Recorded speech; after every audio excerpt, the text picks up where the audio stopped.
This week on RSBANDB Update, as 2022 comes to an end, it's time to recap the year's headline updates. With a bumper crop of quests, lore, skill, and even combat updates, 2022 did not disappoint. We'll tell you what they were and how they changed how we play RuneScape. This is RSBANDB Update, episode 914, recorded Thursday, December 22nd, 2022. RuneScape's 2022 in review.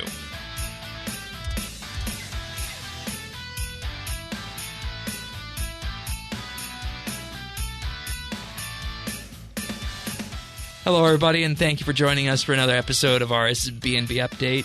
This week as we head into Christmas, head into the wonderful holiday season, we've got a year in review, 2022 RuneScape year in review episode for you. Tanis is going to be co-hosting with me along the way. Welcome aboard. Thanks, Shane. What we're going to do with this episode is we're going to go through all of the key areas of focus in RuneScape. We're going to talk about quests and lore. We're going to talk about skilling. We're going to round out the episode with a discussion on combat and PvM. And to do this, we're going to be moving through a series of co-hosts that we're bringing on, people that you know from the entirety of the RSBANDB Update year, and we're going to start off with talking with Questcaping, one of our regular quests and lore contributors whenever we have Quest Week. Welcome, Questcaping. Hello there. Good to have you here. And what we want to do is we just want to provide a bit of an overview of how each mini quest or item advanced the RuneScape storyline and how everything feels looking back on it from the end of the year perspective here. And I feel like we've been through an entire whirlwind of a storyline here on Update this year and covering it for RuneScape. So I think with that, we just dive right in and start with Eye of Het. Absolutely. Going back over this, it genuinely feels like a bit of a surprise that this was this year. Yeah. It does not feel like it. It feels like an entire game away from where we are now, hey? Yeah, an entirely different game, different scale, which, you know, is one thing that they wanted to scratch the itch of in looking at doing story differently, which we ended the year completely different than we were. And I want to say, looking at Eye of Het, I don't think any of us foresaw where things were going to go with Eye of Het. Absolutely not. Yeah, this still felt like the status quo of questing. Like, even though it was delivered via mini quests, which does seem to be the direction they're going in, like serialized mini quests delivering the story in little bite-sized chunks week after week, it was also still very much the same god-based, legendary artifact-based storytelling that we have been used to for the past entire Sixth Age since 2013. Yeah, and I feel like that storytelling lent itself to huge storylines, which had obviously huge impacts on the entire game world and the characters and our player, but at the same time, it wasn't Cook's assistant, right? Mm-hmm. Mm-hmm. And keep in mind that effectively from June of 2021 all the way up through January of this year, including with Eye of Het, there was almost weekly updates to the God dialogue in the Sentistan Cathedral, keeping that in mind. So in many ways, Eye of Het piggybacked off that, and that was an interesting transition about how we move from that into this mini quest new paradigm, I guess we could say. Absolutely, yeah, because Eye of Het 1 had the very last piece of God dialogue, and it really felt like an ending, like an absence when Eye of Het 2 dropped. Zamorak's left the cathedral. The God dialogue is gone. That's it. No more, folks. And there was that moment in Eye of Het Part 2, I think it was, where you could point the finger at somebody who might have done something in relation to, in effect, stealing the artifact. And I feel like the community pointed their finger at the wrong person with that. Yeah. Ah, yes. I Now, think the community Modshrike, pointed their finger at Saren, if we remember correctly, Yeah. right? No, we did for sure. And yeah. I don't know if this is a question. I want to know what you guys think about this, but I felt with the Eye of Het, it was the first time a mini quest was so impactful in Yeah. the story, and like having to do that before the next major part of the story moving on. It just seemed it definitely punched above its weight. It did, For mini quests. and production-wise on this, we started that week off with Het's Oasis, which we'll talk more about in the skilling section.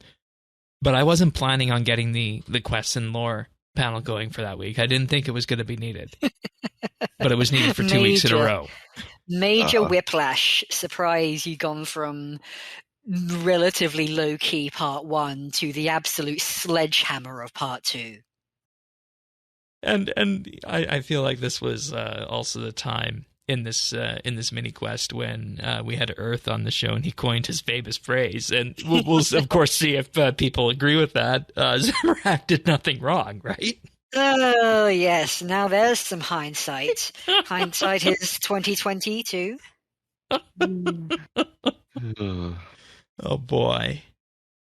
And looking back on this, everything is so clear at this point, right?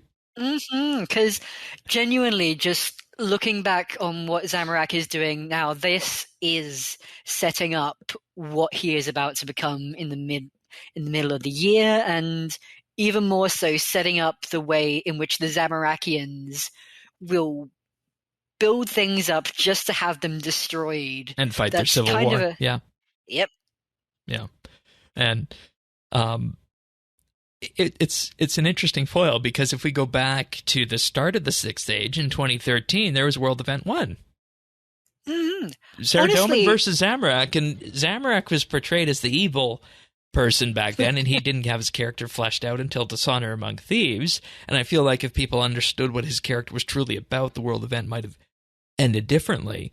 But I also feel like there's just this entire realignment in Eye of Het in particular, just so quick about what Zamorak was, and seeing if they could pull any of his fans together on this.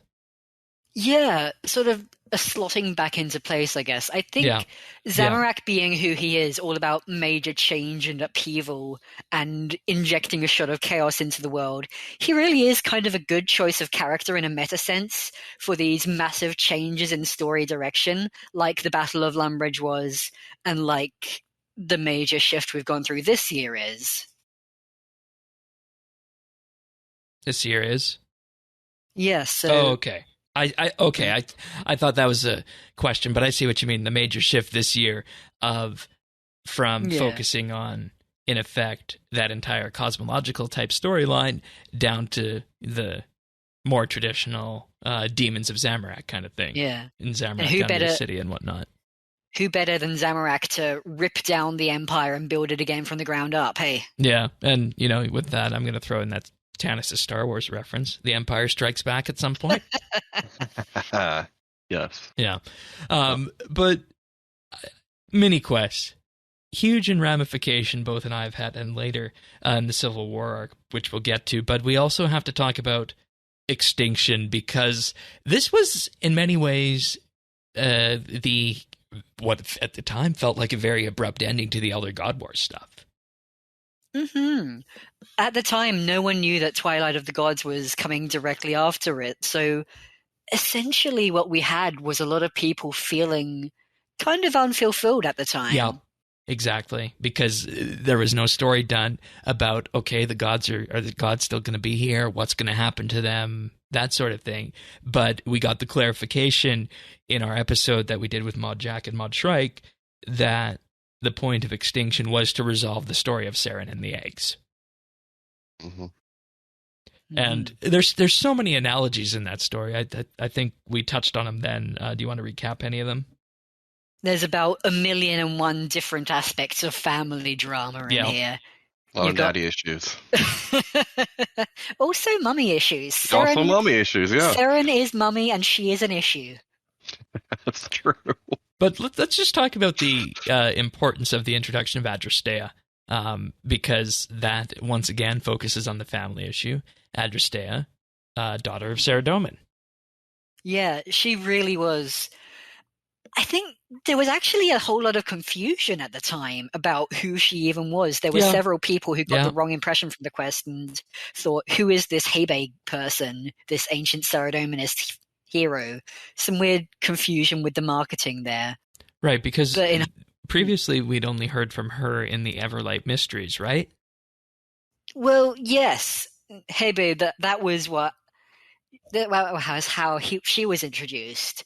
Adrastea herself was a tiny, tiny footnote in lore who you can only encounter her name if you do Sliske's endgame to a very specific route that only a very tiny percentage of players will even encounter. So most people had never heard of Adrastea, and here she is as an absolute focal point for a year of updates. I assume you don't know what that lore route is offhand. I do. Okay. Yes, so if you follow Saradomin and end up racing him at the end of Sliske's endgame, then there is a mention that Zaros is holding her captive. And once again, that all ties into family because keep in mind that people were also wondering, is Zaros going to have anything to do with extinction? But we walked around the edges of Erebus, and we ventured into Erebus quite literally as the World Guardian. But there was nothing of Zaros there. He, still disappeared at Battle of the Monolith and has not been part of the story ever since then, much to the chagrin of the Zaros fans out there. So we did learn a bit more about Erebus here, and we learned that, that could be the future of another cosmic level storyline if they ever wanted to do something like that, find Zaros and Char and Tony, amongst others, that disappeared into the monolith. If they're still alive, we learned how dangerous it was. We saw Carapax sacrifice himself to Erebus. That was a dramatic moment. Yeah, and I feel like also, since we're talking about Erebus, Carapax, we have to mention the puzzle on Erebus in terms of being their first attempt at puzzles that will get easier as you progress, but for some of us, Tanis, not easy enough, right? No, I was like, easier, huh? What? When? How? What? Yeah. Yeah, that was rough. But I made it. You made it. I mean, they did make it possible, so I should give credit where credit's due. Yeah. Yeah, it is nice to see constantly a focus on accessibility in the puzzles and a way to make them almost just accessible enough that almost anyone can do them. Yeah.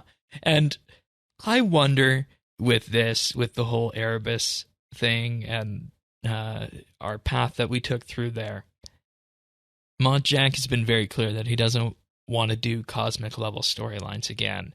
So part of me is wondering, is this it for Zaros? Is this it for Erebus? Because you got to keep in mind there's still unanswered questions regarding some of the stuff that we saw in the Centistan archaeology mysteries and the Centistan writing on the wall stuff too. I think touched on that very briefly. So there's still I feel like there's still an audience out there for an Erebus continued storyline, but I don't know how they do that at this point without going up to that cosmic level again. Yeah, it's a shame because there are things introduced in this last handful of cosmic level quests that people are still invested in. Yep. It feels almost like there's no way back. I'm going to say it. The quest that shall not be named, rite of passage. Well, gotta be honest though, I feel that is the kind of thing that could work with just it's mortal stakes on another planet, Right, because we have the world gate still. Mm-hmm. So that could work. And I mean, you could do Erebus by like Zaros' journey back. He went there searching for something, doesn't work out, and then it's trapped and has been trying to get back. Well, now right? he can't get back because of the edicts and whatnot. are still there. Right, but it doesn't have to be like world ending. No, I mean it could be and more. It could in effect, and it's going to be really interesting to see what happens in Old School with this. They're getting Desert Treasure 2 this year. Mm-hmm. Oh well, yeah. So, how do they approach the power creep? How do they approach that? And maybe Zaros just goes back to the purpley, shadowy haze that communicates with some of the Majorat if they're still willing to follow him after everything that's happened. So, how do you escalate a story that it's interesting without bringing it to that level? Exactly. And I feel like that's an interesting needle to thread, because there's been this discussion about whether or not RuneScape quests this year are becoming Marvel movies. But with that, lowering the stakes, that happened in Extinction to the point where most of the gods aren't really a threat after Extinction, are they? Mm-hmm. The lower tier gods are not dealt with yet, but essentially all the big old forces, like it was discussed around the time of Battle of the Monolith that you genuinely could not have Zaros and Seren duke it out, because even though they are major opposed characters, and that is the sort of power scale you cannot have feasibly if you want your story to still be a story. Yeah, that makes sense. Makes total sense. And instead, the fight at the end of that quest resulted in us, in effect, just evading Seren's powers. And I think it was said that those powers would have killed anyone else if we weren't the World Guardian on there. And our whole plan with that was to just get enough time to let the final inhabitants of Aya evacuate, and we were saved when the eggs did eventually hatch. Mm-hmm. So, and that raises so many questions for Seren. I famously or infamously said on that episode that I'm one of the few people after this quest that actually likes Seren more. Thanks, Shane. Yep. I haven't really seen, to be honest, anyone else of that opinion. No. But you do you, Shane. I was a Seren fan until all of this. I'm like, Yeah, I haven't really seen many that have kept being Seren fans. I know a few. Yeah. After all this, we're godless from now on. From now and forever. And finally, the godless won. Yeah. And that's the direction we were headed. But let's also just realize that another thing that came up with this is how far would someone go to protect their family? And that was, of course, the Seren's angle of that entire quest, is that when she teleports the eggs away, and when we follow her through Freniske and whatnot, and then ultimately to Aya, one of the worlds where she chooses to hatch the eggs, we learn that it's not necessarily any of the mortals or the elves that she's even concerned about at this point. It's her family, who she sees as the elder eggs. I guess when you put it that way, you could essentially warp the quest to be local super powerful godmom does everything for her family. Yeah. And that's precisely why I came out of this having a better opinion of Seren. That's like Ma Barker, right? Like, oh, but she loved her kids. Yeah, well, they're criminals. They're going to kill everything. Genocide is fine if you have kids. Yeah, I mean... So, and I feel like this could be a discussion that would go back and forth for ages in lore discords and lore chats and whatnot. Yes. But at the end of the day, for many, it was that moral point of no return for Seren. So, anything on Extinction that either of you guys want to talk about before we move on to Twilight? I will say there is a bit of an epilogue here, in that you've got the dream of Aya, and it's this just place that you can return to repeatedly. You got the Ilyanka there as well. Right. Just living out a memory of their home. I sort of soured on that as a happy epilogue, honestly, because they're all about the tradition and the spirit of their world, and you've got just a bit of a memory that they got to carve out a space in. Hey? Yeah, that's true. And this was, of course, from the device in the chamber in the effigy incubator room. So, Yeah, that's interesting Yeah. now that you mentioned that. But you go. I wonder what other people feel on that. Mm-hmm. I never really explored that thought before. Anywho, Twilight of the Gods? Oh yeah, the surprise bonus. Yeah, and this was, in effect, the quest that restored the edicts and sent everyone packing. Where do you want to go with this? So there's a few angles it takes over the course of the quest. It's kind of like a Grandmaster quest with an extra bunch of loose ends tied up, tacked onto the front.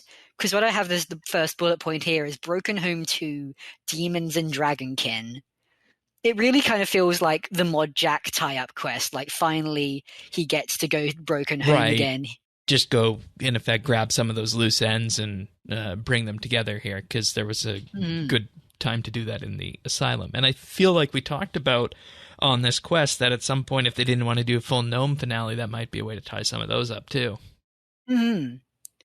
But yeah, for as far as certain things go, their point was made that this was really the last time they could cover stuff like the Augur Dragonkin turning into infernal demons without it being outside the scope of what they can do with story these days. This was essentially the last gasp for wild melange of concepts, extremely elaborate world building. Yeah, that makes sense.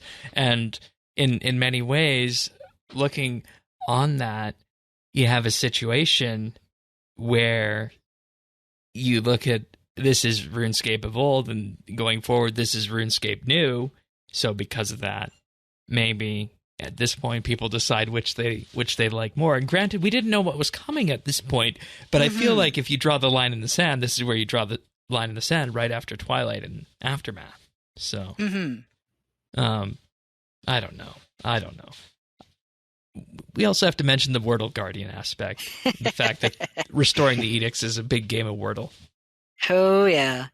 That was a lovely way of integrating a puzzle. I will stand by that till my dying breaths.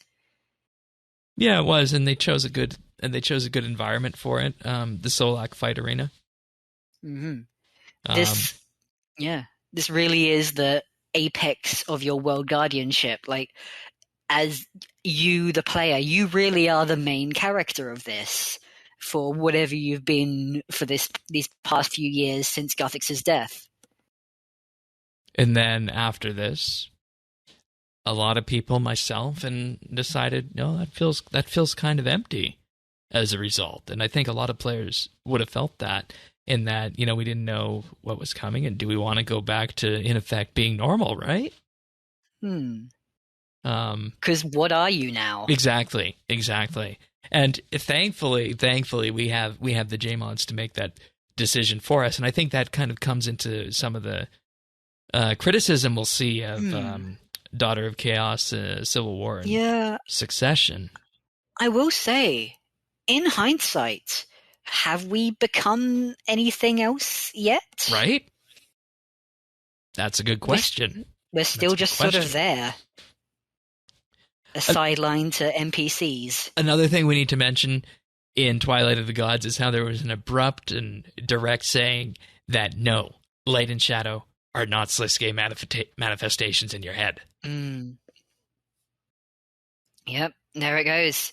That's also a sort of last thing that certain fans were clinging to. Because so many people went back and forth so many times, and it was very clearly said, I forget which quest it was in, that it's not Sliske, but at some times it felt like they were still progressing in that direction forward, so they directly have your character, or forget who, ask the question of the voices, and they say, no, we're not. We're kind of similar, but we're not.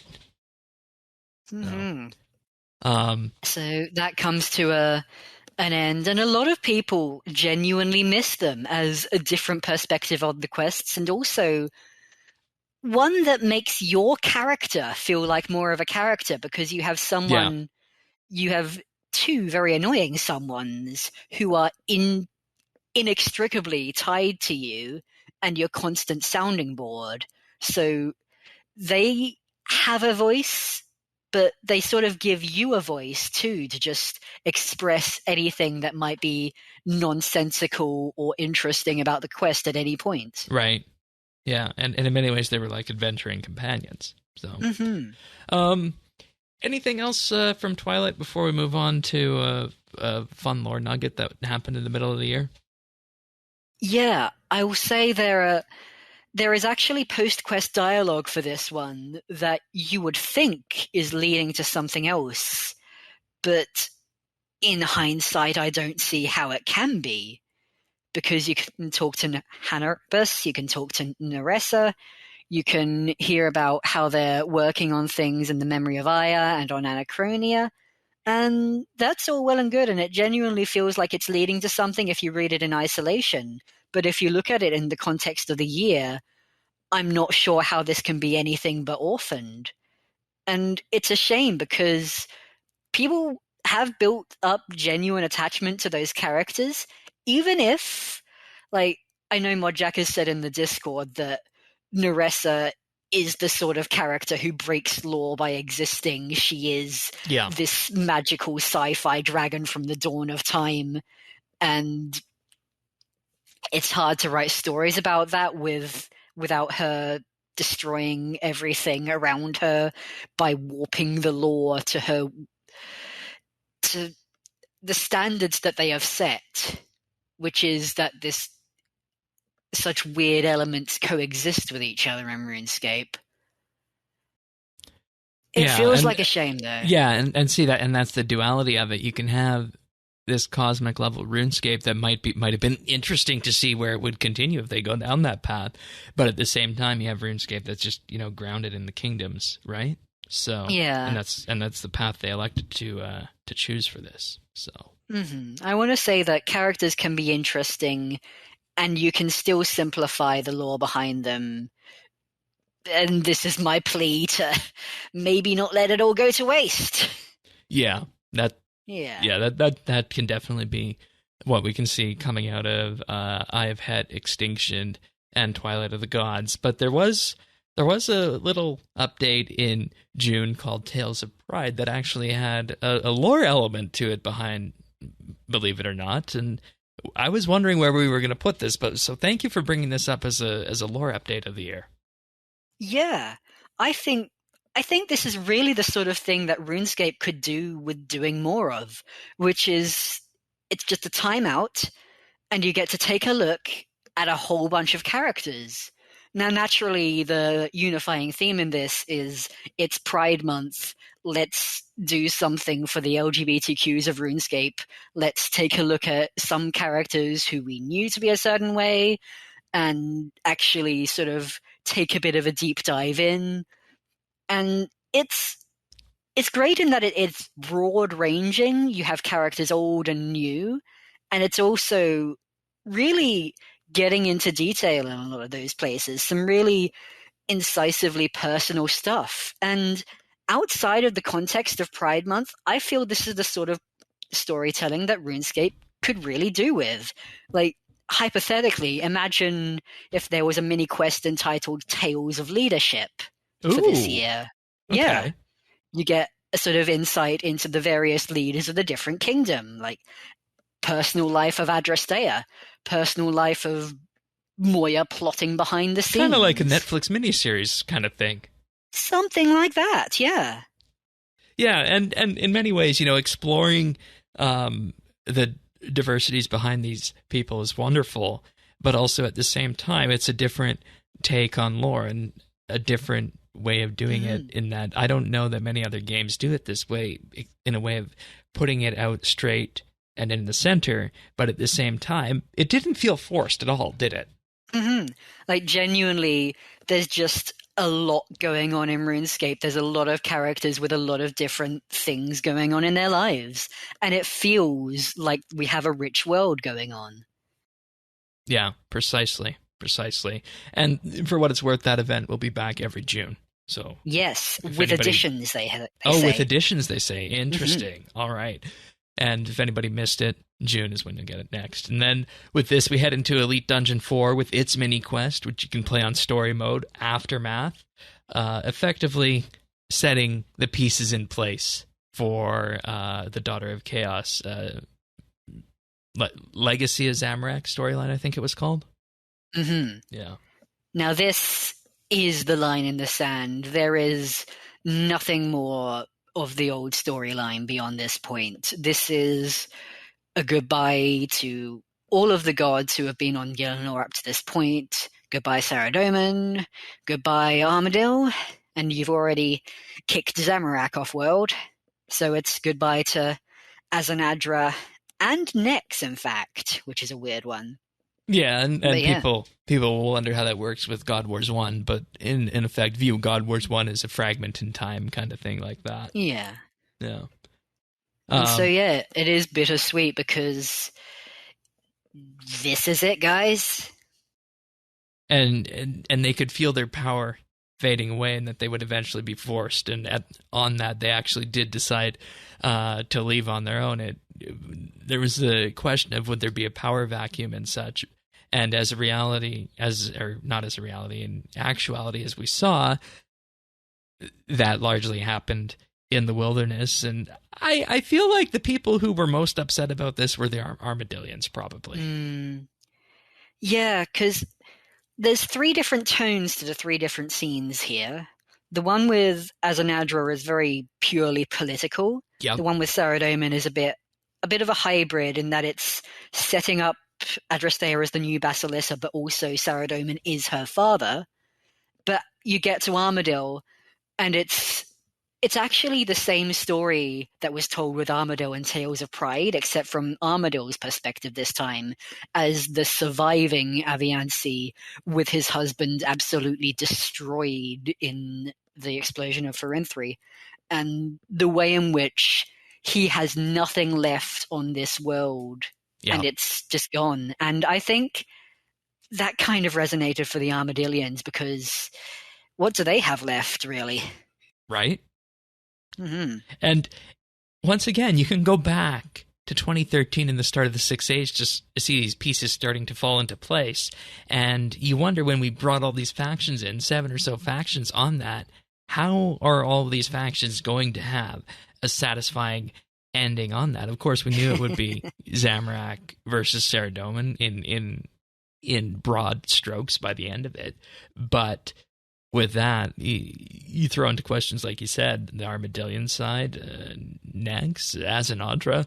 It's all very hybridized on that. And I agree. If you were a fan of the Sixth Age God storyline, you're probably scratching your head and thinking, what next? Does this feel good? And I feel like I've made my peace with it. How do you guys feel? I don't know. I haven't been left feeling too enthused by the latest storyline. I feel like there's potential, but it really hasn't been realized yet. All right, fair enough. Tanis?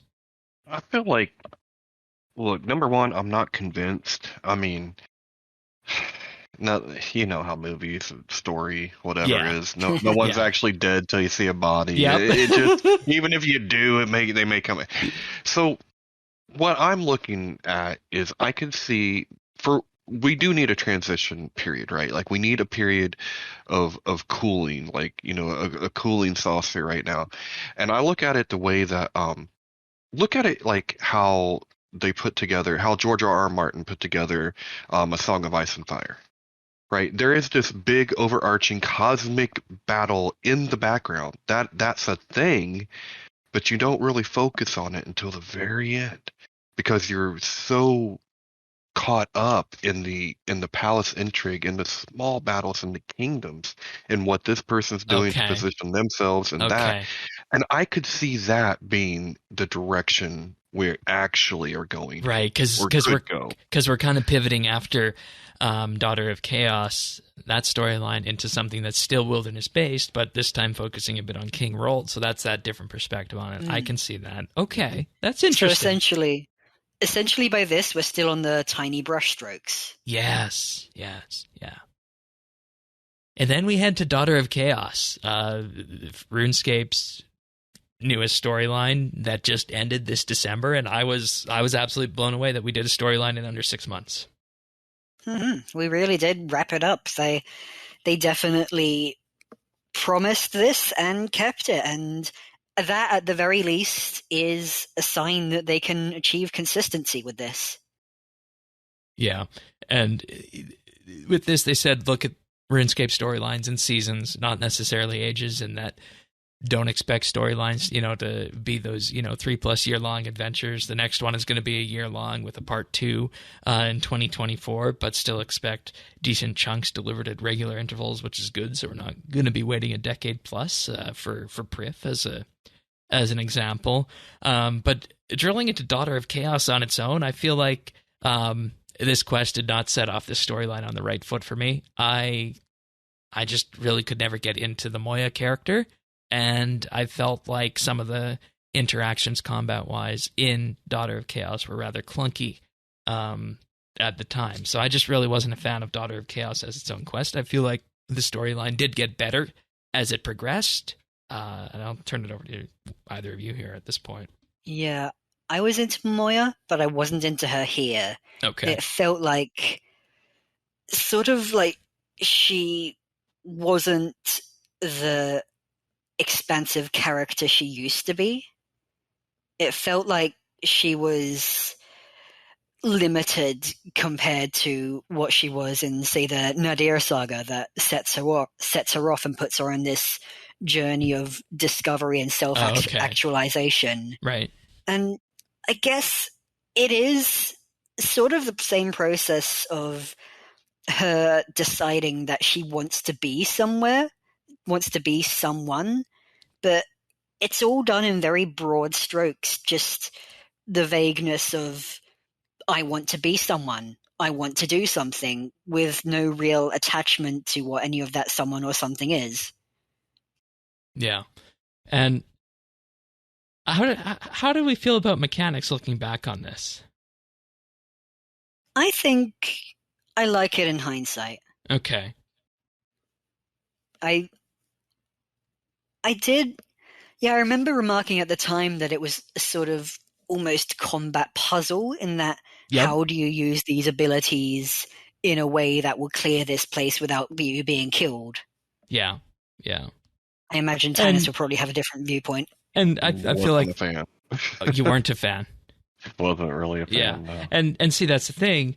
I felt like we give everybody the action bar combat system, but at the same time you're thrown in this quest and you're like, no, that's not how you do combat in this.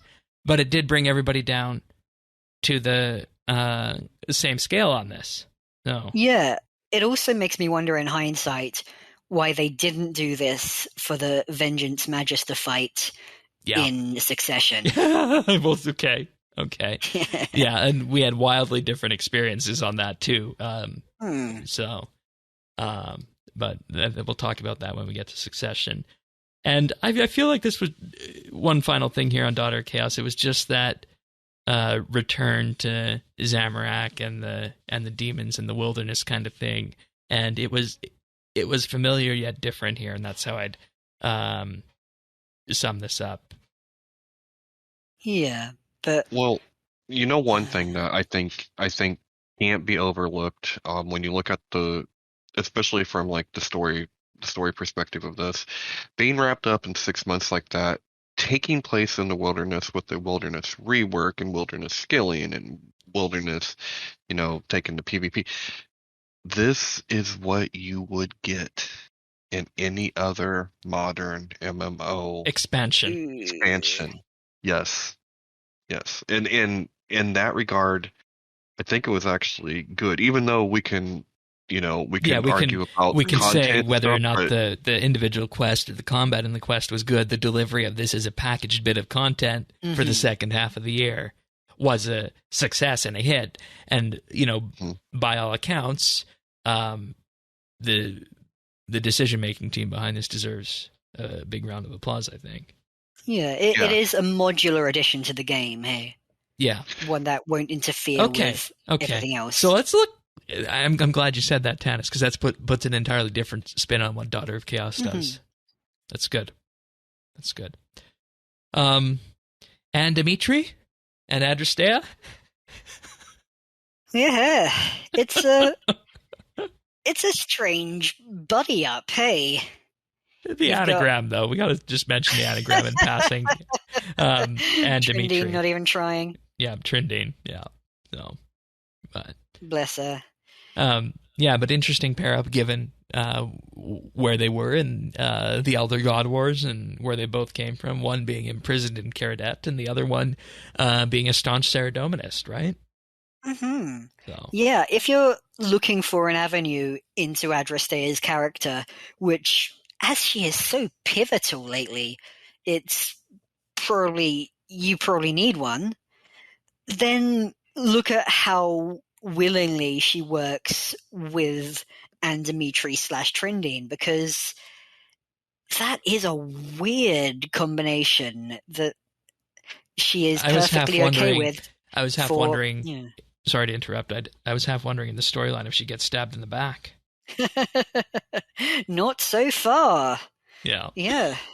And still completely okay with it, even with the player character just questioning it all the way. Like, really, you're still working together. Hey, okay, have fun with that.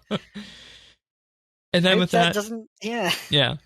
And then with that, we get to the Civil War mini quests that were used to fill out the Infernal Puzzle blanks, bringing content like Garden of Carid, the Wilderness rework, and the Wilderness Flash events.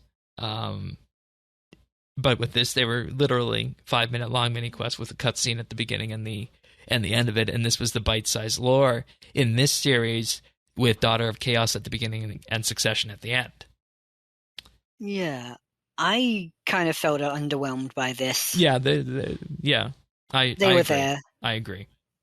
They happened. There's really not much to report on this. They did make a fun note about Maud Blackwitch's drawings in the sofa. Canonized a few people I know in the art community. That's true. That's right. That as well.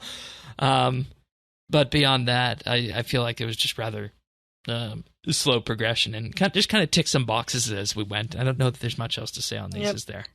We did content. Good job. Yeah. Okay. Succession, and this is where things are going to get interesting, because you and I and Tanis have actually not discussed this quest together here. Mm-hmm. I know we did talk about the Doomsday device in that quest, and if there's going to be one thing that quest would be known for, it would be the puzzles that let you squish people in the Doomsday device. I did enjoy squishing people. I did too. Nobody else did on the show when I was on. We knew you would, Shane. We knew. Sometimes you just gotta squish a couple hapless guards. And it's also worth noting that Succession was the last project that Maud Raven worked on before he departed China. Yes. So, special call out to that. Yeah. As much as I gotta say the quest left me cold on release, it did feel like a fitting tribute to Maud Raven, because the character of Vengeance is one of the very first he brought into the game. Right. And he gets to bring her full circle. Right. And that was who we played as when we were fighting the Magister. Mm-hmm. Which was an interesting fight combat-wise, because... Was it? Well, it was, because it was such a opposed experience between myself and people who were familiar with the combat system versus people who were not familiar with it. How so? In that the fight with the Magister became a lot easier if you were comfortable with defenses and if you worked those in. Whereas, on the other hand, if you weren't, you would have had a harder time. Okay, so it is... So, it is kind of limited action bar, but in this case, regular old action bar, just you are forced to have a shield. Yes, and the interesting part about that, and how I nuked the Magister in that fight, was after running a defensive rotation and just building up adrenaline, I just hit Onslaught and absolutely nuked the thing, which is an ability that comes from raids and a very small portion of the player base has. So that really showed how, if you have these tools, the quest boss fight playing as Vengeance is easy, but if you don't, it's a little bit more difficult. And was one of the discussions that we had on that. For what it's worth, they do let you skip this one entirely if you fail it enough times. If you fail it twice. Yeah. And that was another good thing about this quest that we jumped up and down about, was that if you failed the puzzles too many times, you failed the combat too many times, you got to skip past it and still experience the lore. And that I think that's to accessibility. And I think that's how questing should be done. The quest got full marks on accessibility in that range. So in many ways, I rated this quest 5 out of 5 when we talked about it, and I got many raised eyebrows because of that. Fair enough. From that perspective, fair enough. So that's what I wanted to say looking back on Succession. What do you want to say, since you haven't had the podcast as a platform to do that yet? Yeah, so I want to talk about that fight, but in a meta sense, because the way I experienced this quest was on stream with a few people who hadn't done the quest and one who had. And that one who had just sort of went silent in the entire build up to this fight and then just sort of announced, yeah, this is BS. Because we had this entire fight which was just regular, unadulterated combat, no special abilities from the Magister. And what you have here is a massive, massive Slayer boss who I can't even fight yet in game. I don't have that Slayer level yet. And meanwhile, you have a Forgotten Warrior from Demonheim who you've probably killed 1 million of on your way down Demonheim. And somehow she absolutely flattens him. Well, presuming you win the fight anyway.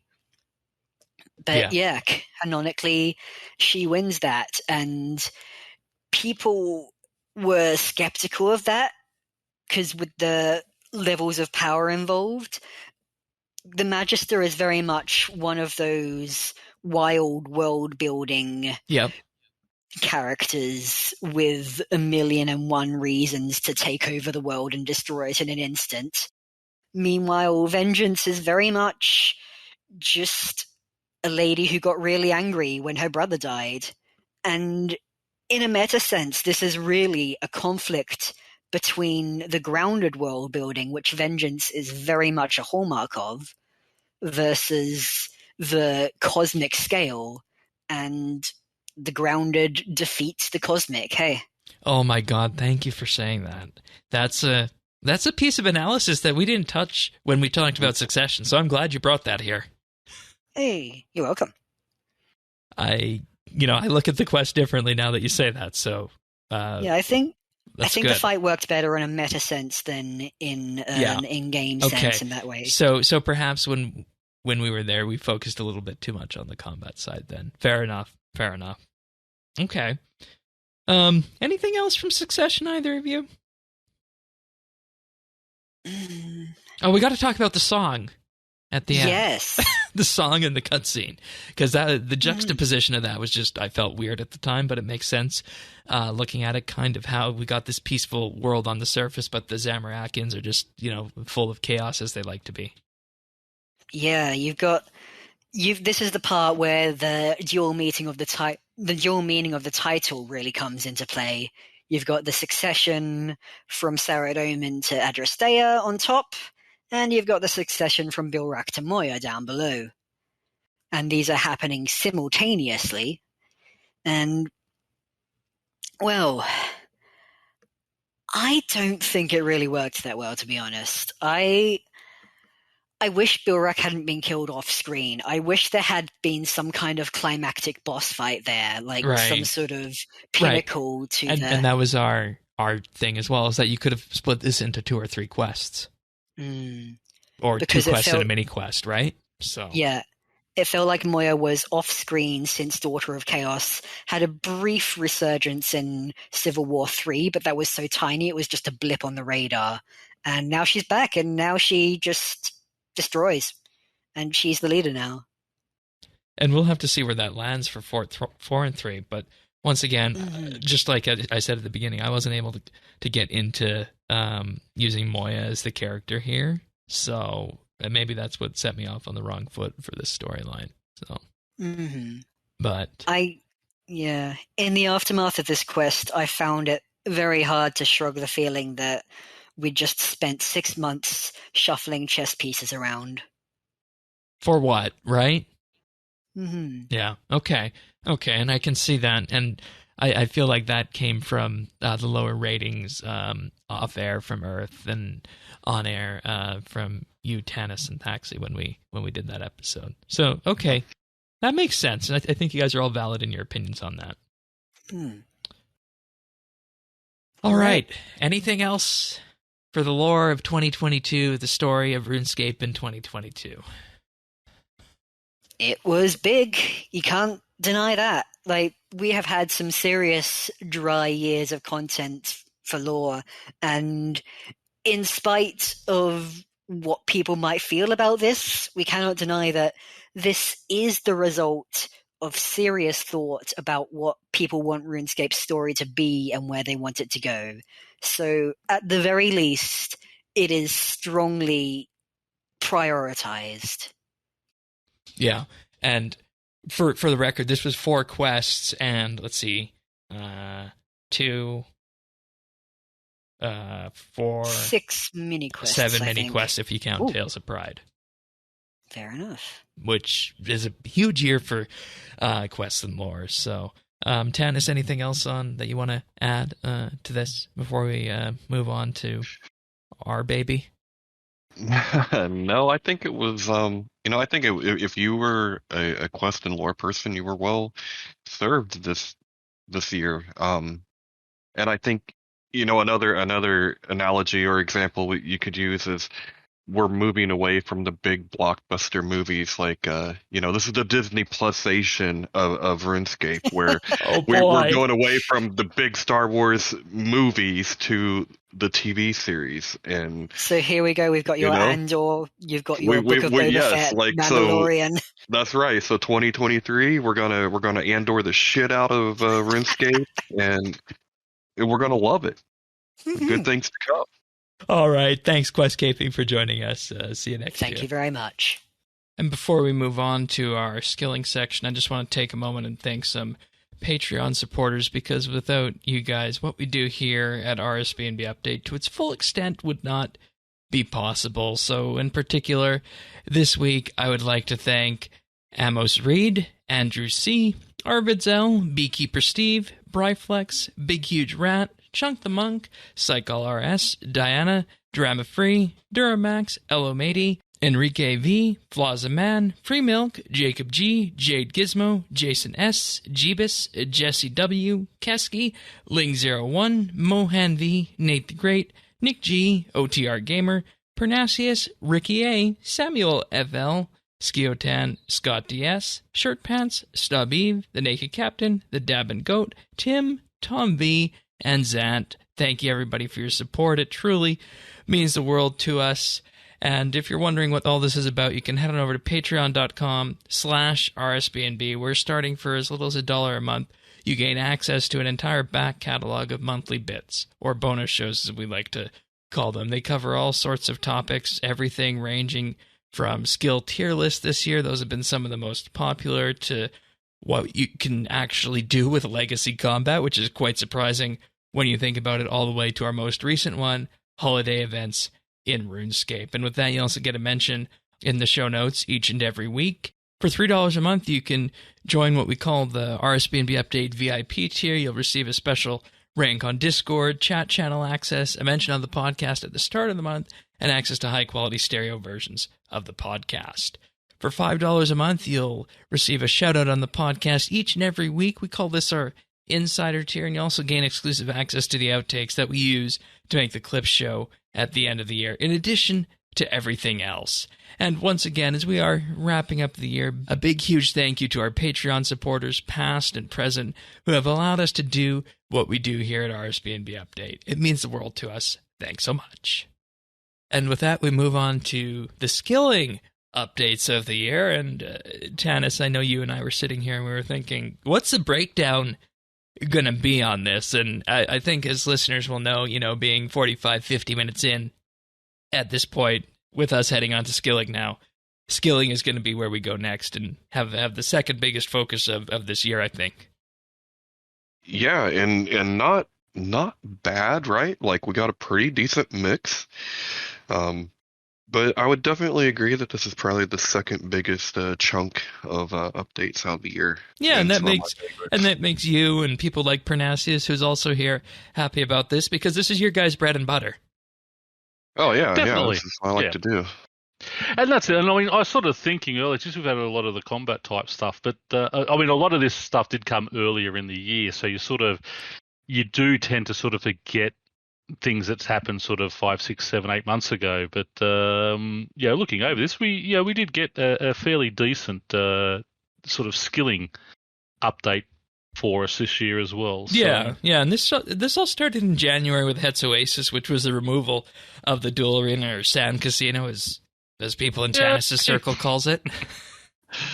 I still think I could have been a gold sink, man. We missed the boat on that. I don't think we want to legitimize gambling in RS. I'm much happier with Het's Oasis, and I put this at the back end of it, but the reason Het's Oasis stood out so much was this got so many of us in Fresh Start to 99 and beyond farming without seeds, because it provided for AFK farming method with the flowers available at levels 30, 50, 70, and 90 in terms of the roses, the irises, the hydrangeas, and the hollyhocks.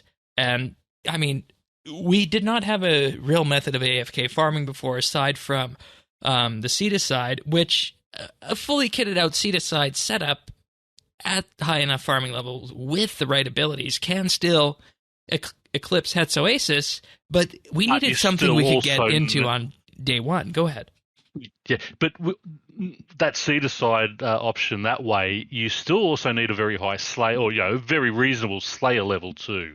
65 I think would be the minimum, and preferably up around the sort of 80 for the Slayer to be doing that. And it also depended on the seeds that were dropping, because if you don't have the farming level, the seeds get destroyed, but you don't get the XP for them. So that was another thing that you sort of had to take into account. So Het's Oasis for AFK farming was brilliant. It was also awesome for Hunter. Yeah. And, I feel like we've got a unique perspective on that, because we learned that on Fresh Start, because I made my skill peer last year, and levels 1 to 30 Hunter were absolutely brutal and painful. But with the hunting of the scarabs at Het's Oasis, easy. It's like so many things we learned from from Fresh Start. I don't think I truly could appreciate this content when it came out. No. Until taking a new account through it like this. 110% agree with you there. As people know, I was 10 days late starting Fresh Start. I wasn't getting into it until I heard Shane and Thaxi talking about it all the time, but I decided, okay, I'm going to jump in and have a look. I'll just buy a week's membership and see how I go. And I stayed there basically until the competition side of it ended, when everyone started just buying keys, and all it was doing was just become portables scape. But these Het's Oasis and all those mid-level ones are really great updates for beginning, new and beginning players, and even mid-level players. Very, very good update. And playing Fresh Starts rose this update in my mind. Yeah, it did. And I mean, we're talking about low to mid-level right now, right? But Het's also brought in the prayer powders, in that, I mean, in most places, they effectively killed off gilded altars. How good are they, though?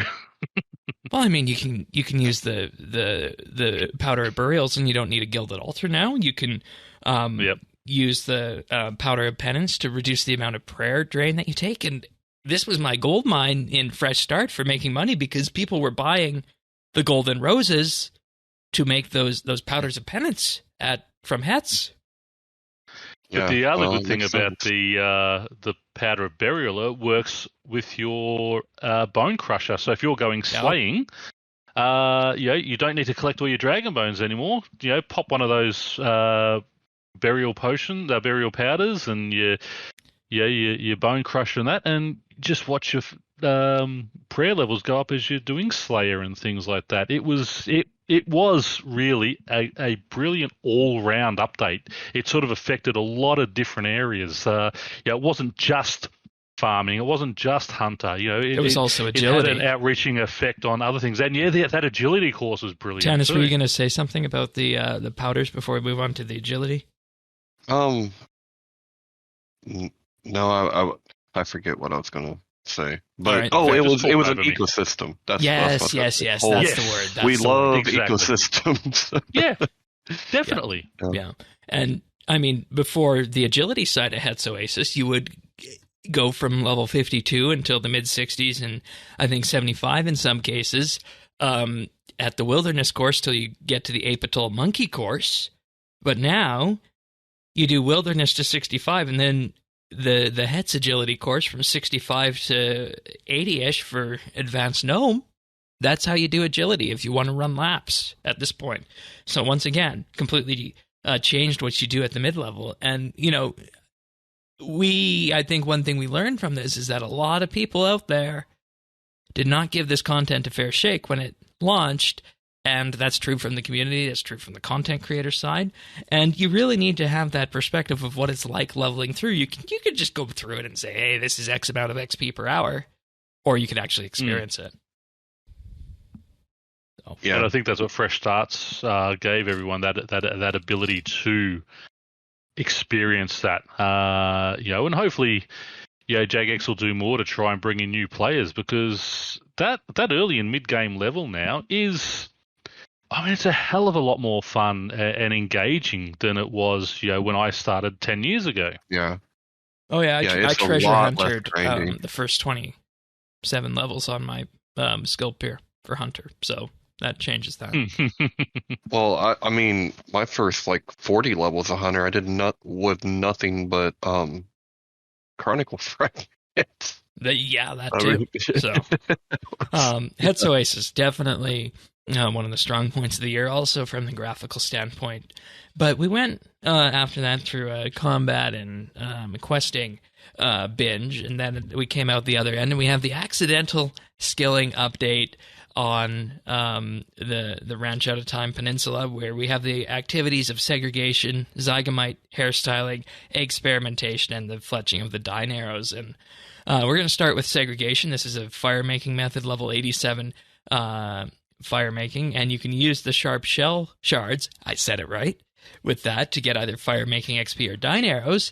And where this came in is that this was, I'd say, a medium-intensity skilling activity that gave 312,000 XP per hour if you were harvesting for the tips, and 390,000 XP per hour if you were harvesting and burning, or 415,000 XP per hour. These are unboosted numbers if just bought or burnt. So once again, another skilling update, except this time on the very high level end, specifically for fire making, for people who don't want to line fire make or burn logs.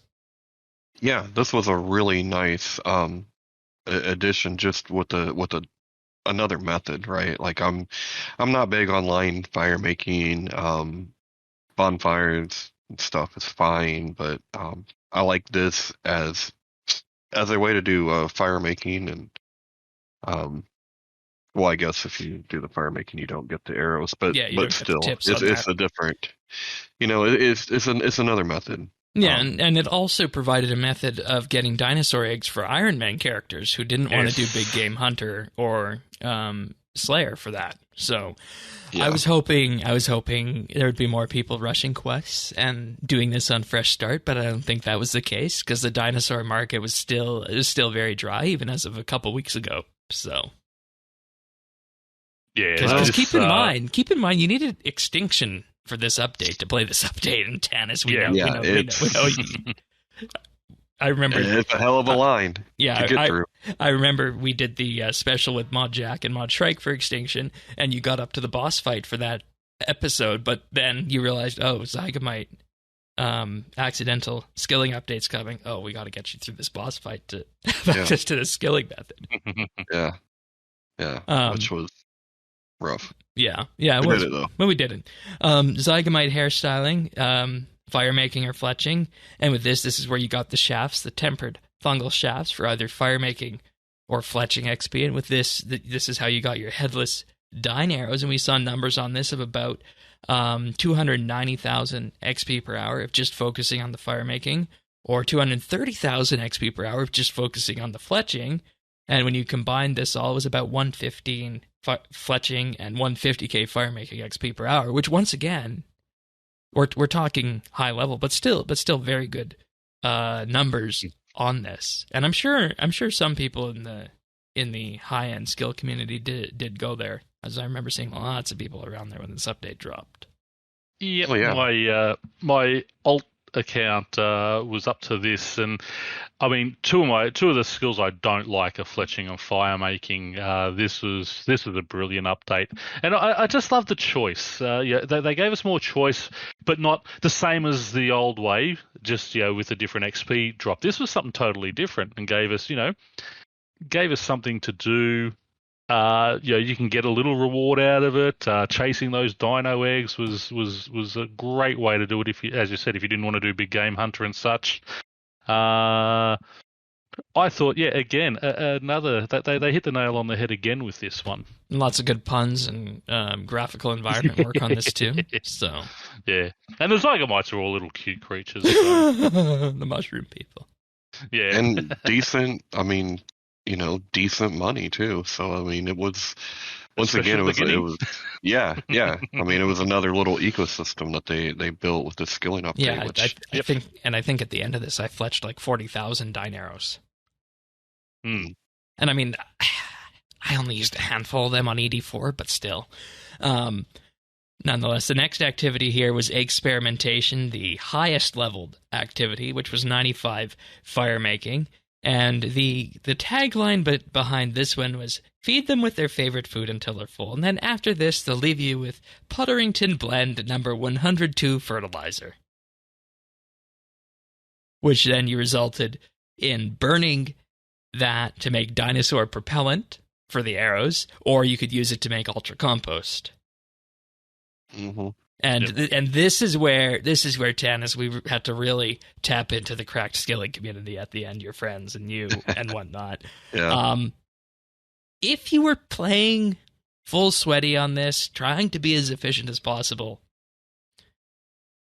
just north of 1 million XP per hour in fire making. Yeah, it's pretty insane. And then now, a few that of was us, all the movement abilities and all of that stuff. But then as simpletons tested it, and with the odd surge and escape, it went down to about 600 or 700k. And if you just walk between all the points, it was still 420,000 XP per hour unboosted. It's still damn good, right, for fire making? Exactly, and that's what I was going to say. Again, brilliant. This gives those people, it gives you all three training methods. You sweaty, lean forward. I mean, a mil seems a bit high, but if you're playing hard at it, I mean, you're not.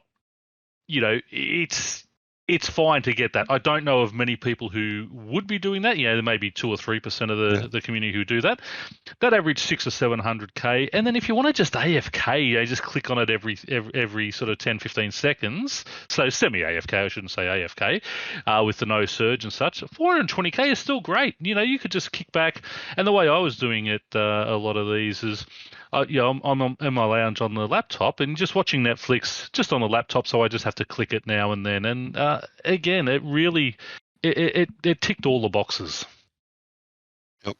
And this is all still there too, right? Like every double XP that comes through, that's 950. You know what I mean? Like you could get all the way up to damn near 2 mil. Like you can make what you want out of it. So in fact, if you've got your own bonus XP as well, you can do 3 mil an hour. Yeah. Brawling gloves. Yeah. Yeah, it's 3.5 mil an hour. Can we keep going?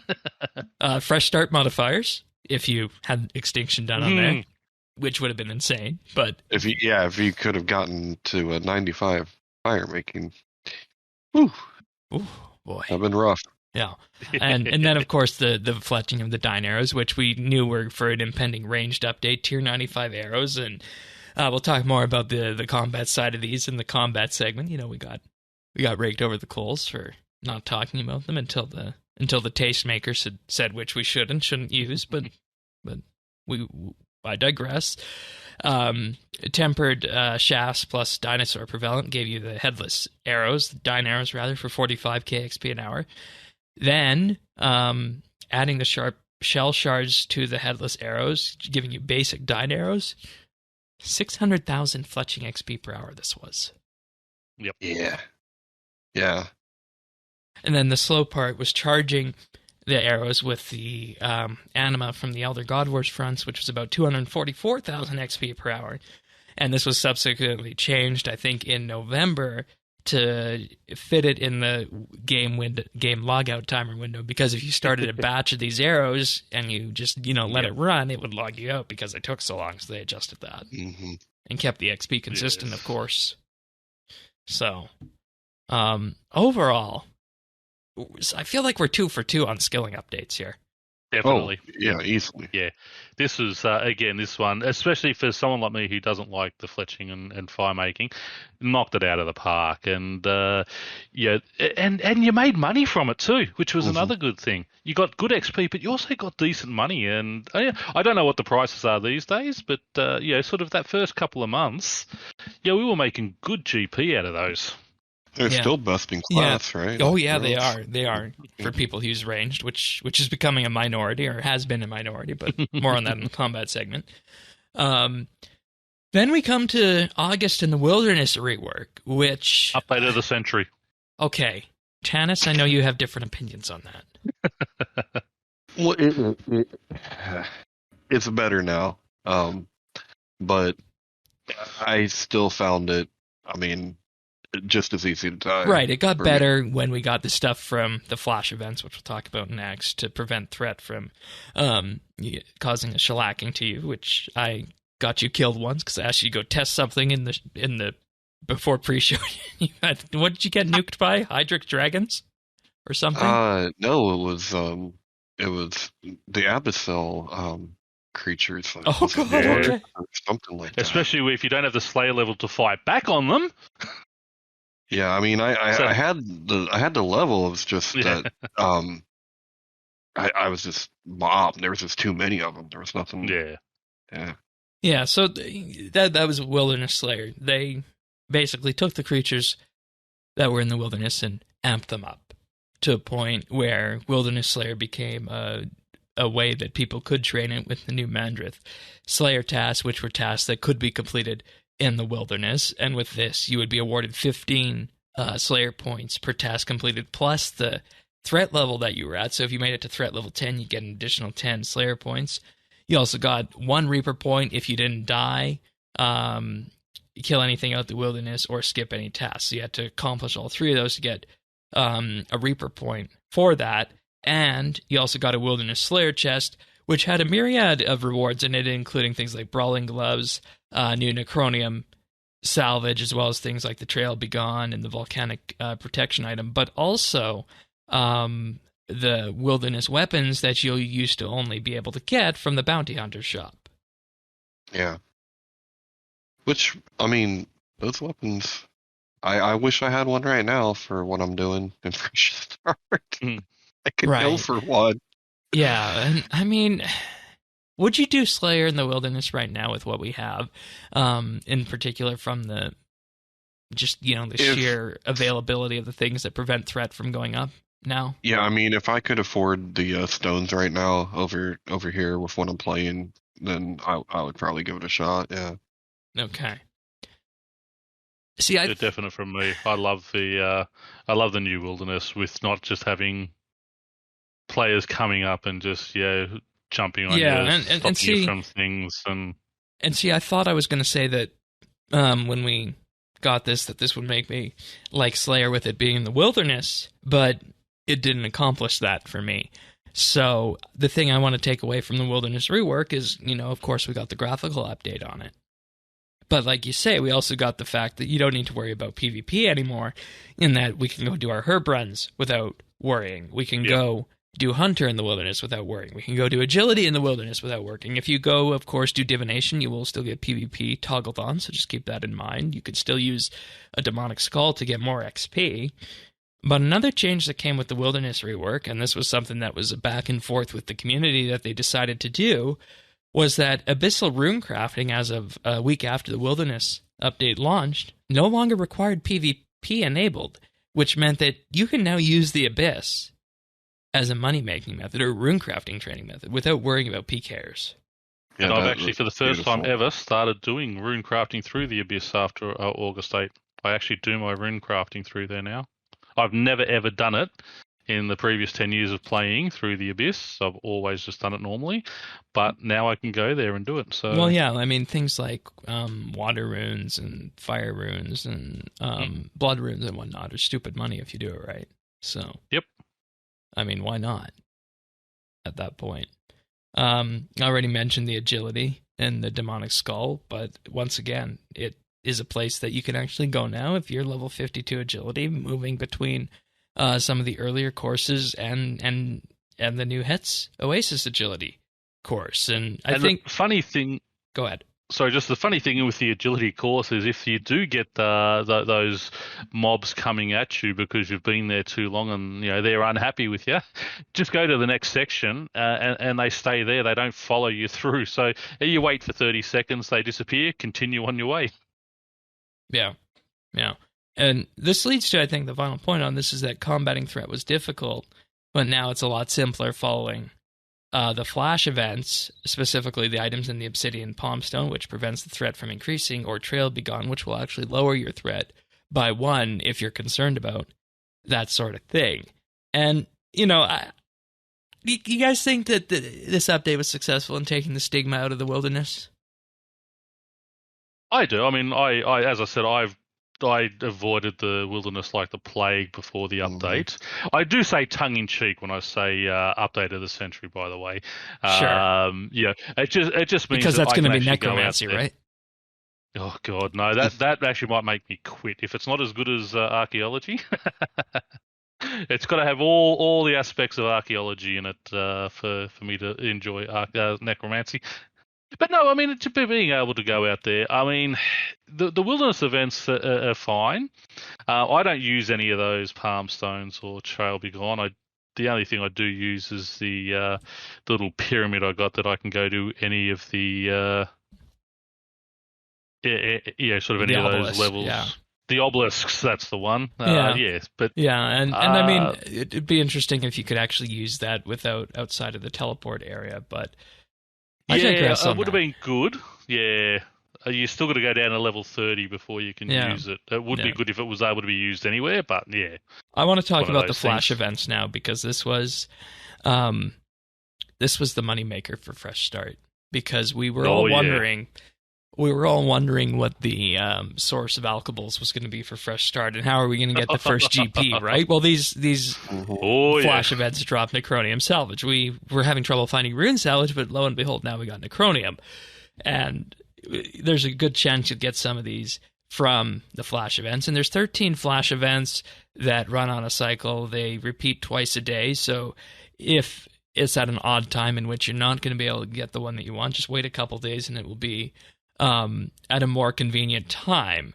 And, these became a big part of my Fresh Start gameplay because whenever the farming one was up or whenever the Bloodwood tree was up, I would always go there because by the time we were in the high level 100s farmings, these things, were 70 to 80,000 XP an hour or XP per drop, right? 2 times a day. So you're not going to give up on 160k farming XP. You're going to try and hit these events whenever they come up. So they work their way into my gameplay here. Tanis, I know you were lukewarm on these when they came out. How do you feel about them now? I mean, I think they're nice. I might give a little bit more of a try, but sometimes it's just hard to drag yourself out of established patterns. Even for potentially 160,000 XP an hour in the high level 100s. Doing something like that twice a day. 3 minutes. Yeah, probably. Because it's not like something you can just. I don't know. For me, trying to find the stuff, there's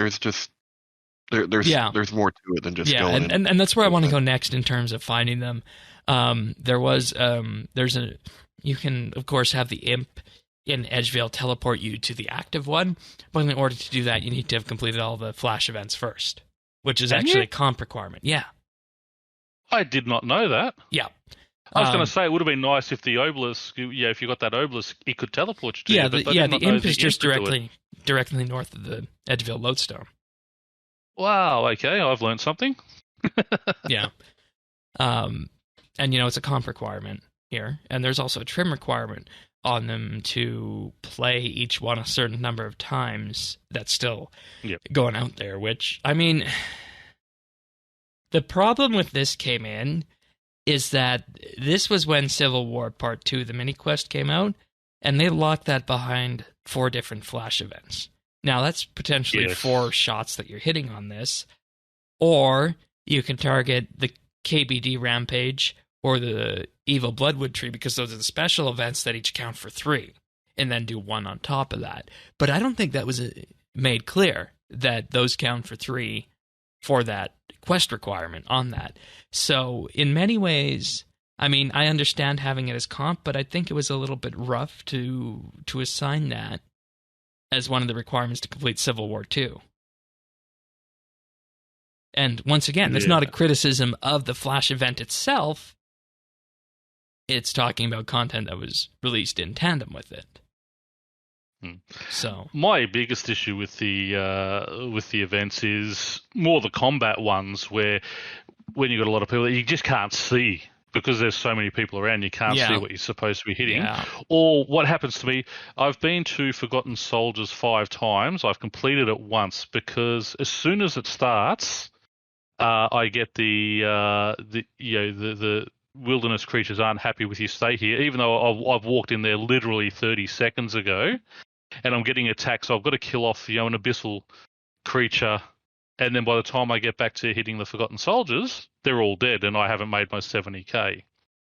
That's happened 3 out of 4 times that I've attempted those ones. Yeah, so what we're hearing is that it's the random nature of the wilderness that makes these flash events kind of difficult. Yeah, which is fine, but I mean, but I mean, like when you said, you're there 30 seconds and you get 2 abyssal creatures on you, I mean, it doesn't matter if it's a dark beast or something that attacks you. Yeah, fine, you kill those in 2 or 3 hits. But when you're wasting 30 seconds to kill 2 abyssal creatures, and there's people there, and they've just taken down all the Forgotten Soldiers, and you don't have a chance. You've only done 40 or 50k damage. I think they need to do something about that side of things. And if you do I think it's called the Shooting Star one, where you mine the star and then the Pyre Fiends come out, trying to kill those Pyre Fiends when there's more than sort of 10 or 12 people there, because of all the explosions, and it's just so hard to see them to know what you're clicking on. Yeah, so what I'm getting from this is the flash events were good in concept, but in execution there's a couple of rough spots around the edges. And we would be remiss if we didn't talk about the enchantments that came from these. The Dark Facet of Grace for the Grace of the Elves that completely removes the prayer drain rate when using the skilling prayers, and it now holds up to 2,000 porter charges. And Tanis, I got you excited about this, but then I told you that these things are going for max cash. Yeah, and then I'm like, never mind. Don't need it that bad. I mean, sounds cool, but not. Yeah. They're why I still go and do the flash events every opportunity I get, because I'm trying to get those. Yeah, and then the one for the Dark Facet of Passage gives it infinite charges, and the Dark Facet of Luck gives a 1% chance to skip a clue step, and a 0.1% chance to get 2 reward caskets on clue completion.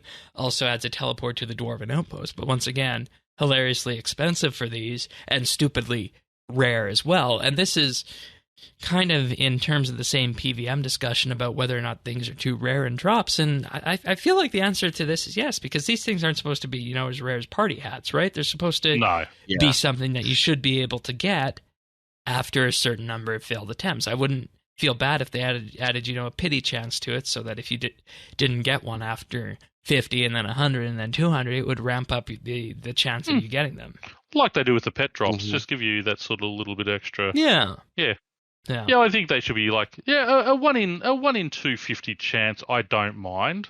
1 in 500, I think, might be a bit outside, but 1 in 100 or 1 in 250 is not too bad. And then sort of add a multiplier once you've hit that amount to try, to have a double roll at it or something. Yeah. So to sum up the flash events, good for XP, good for salvage.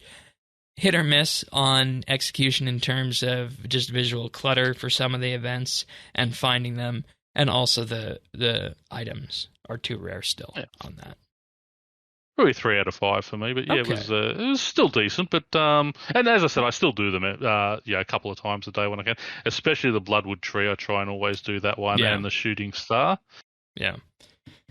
All right.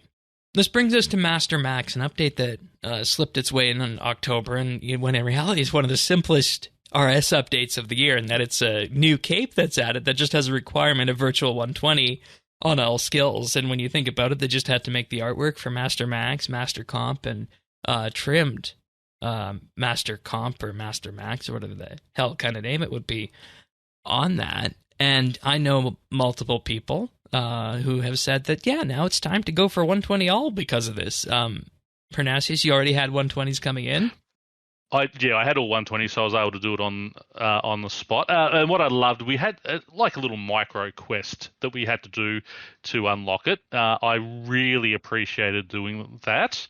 The cape itself, I mean, it's great to have. It's, in my opinion, it's a pretty ugly cape, but so be it. That I don't care about that because I have my override of my Master Quest cape anyway that sort of overrides every cape.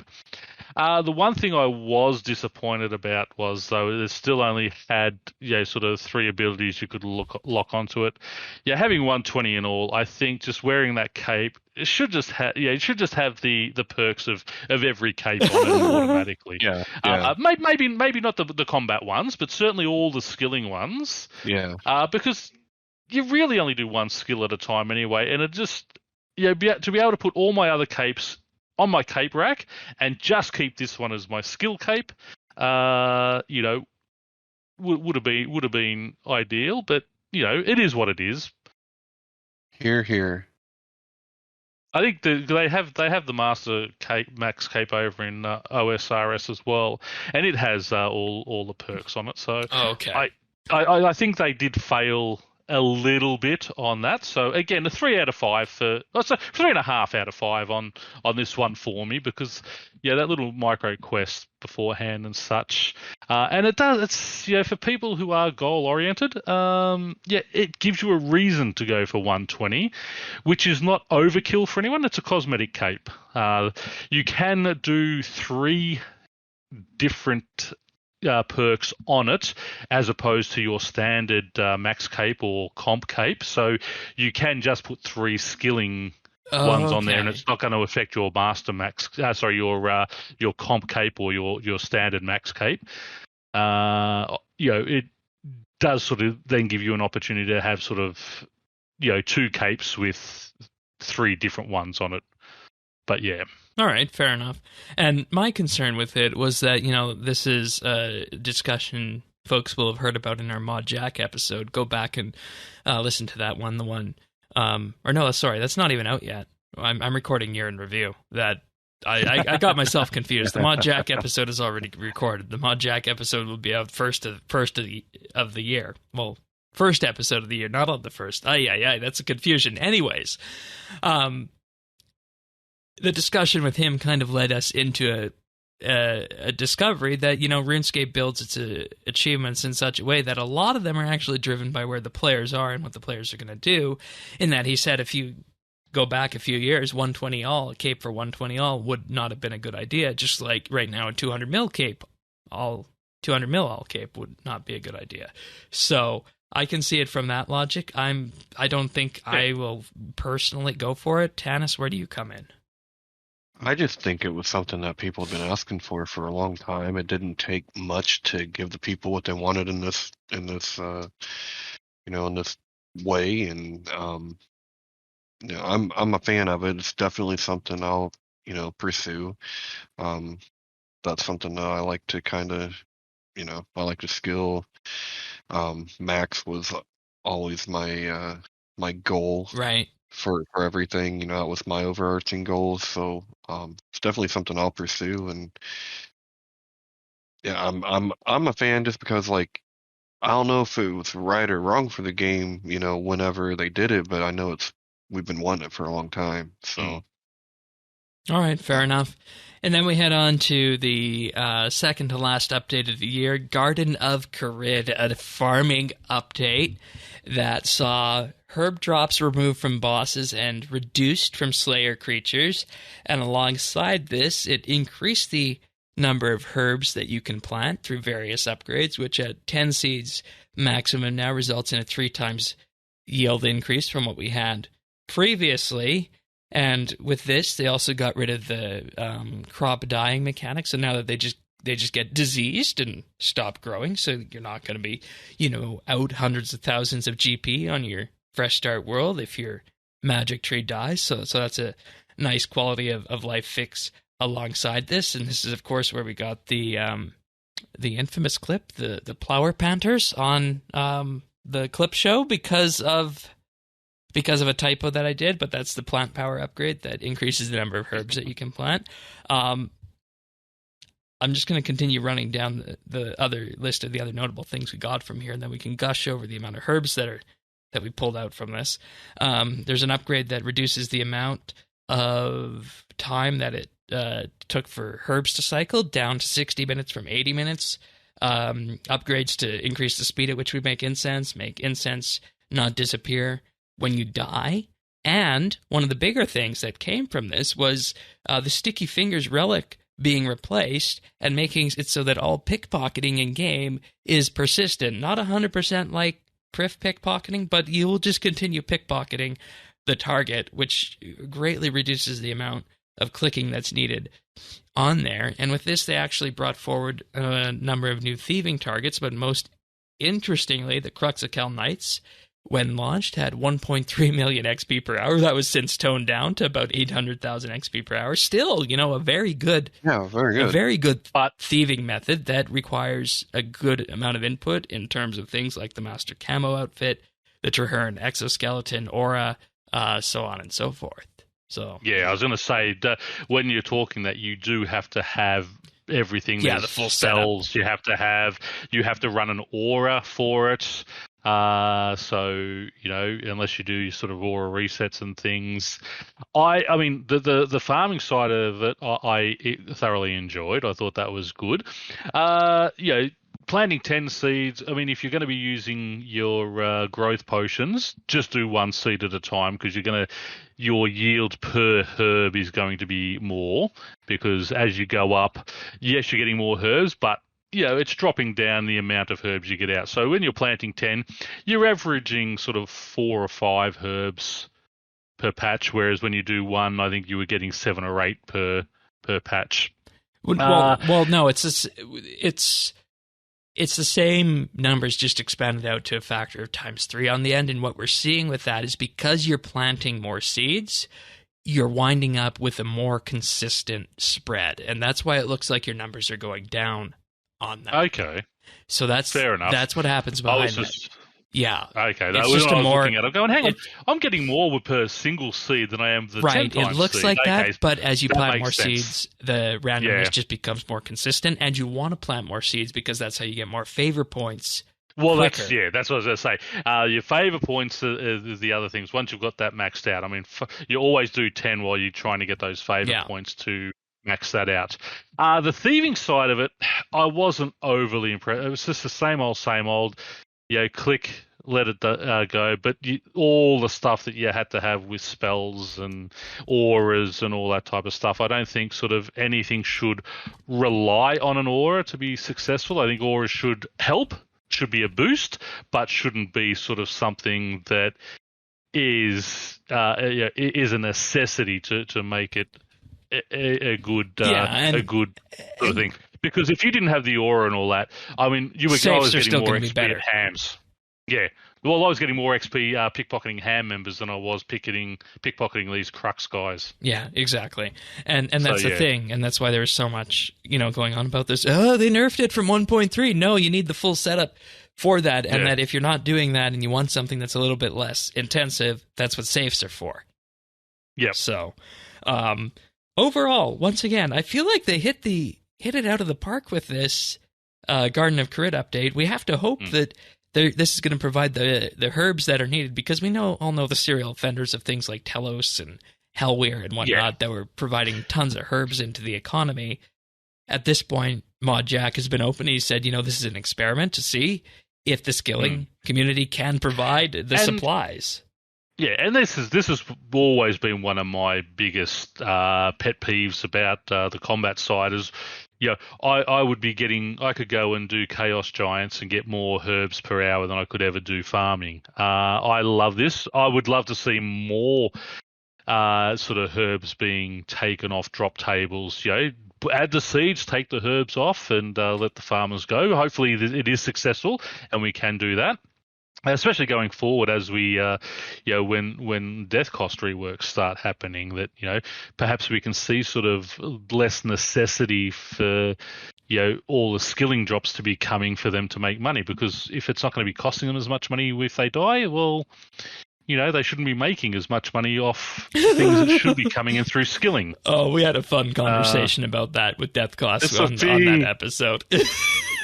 I'm halfway through that episode at the moment, so yeah. Yeah.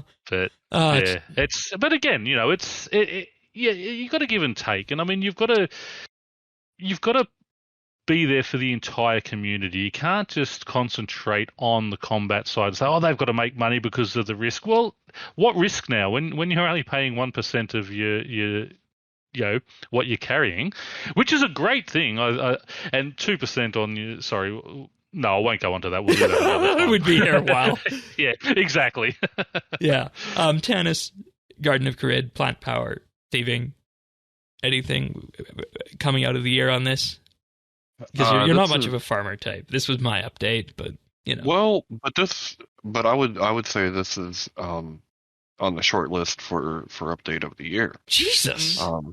Yeah, because see, the thieving for me was a perfect update, because to get that kind of an XP rate, you do have to do it just right. You do it perfect. But that is kind of like what I look at as the skilling side of, high level PvM, right? Like I've done the quest to get the stuff, to do the thing, to, get those rates just right. But at the same time, more importantly, I see it as one of the biggest quality of life updates to come to that skill probably ever. Yeah. Next to Priff. That's opening our eyes to what it could be, is what we'll say. That's right. It's a blueprint. It is a blueprint for what they should be looking at in the future. Okay. All right. Garden of Carid is definitely the skilling update of the year then. All right. And with that, we're gonna move on to combat right now. Last year, of course, combat in PvM was the focus of pretty much the entire year, so we dedicated an entire episode to that. This year we have just a segment on combat and PvM, so we've rotated out from Questcaping to Parnassus, and now we're heading over to Thaxi to talk a little bit about the combat and PvM updates of the year. Welcome. Hey, good to be back.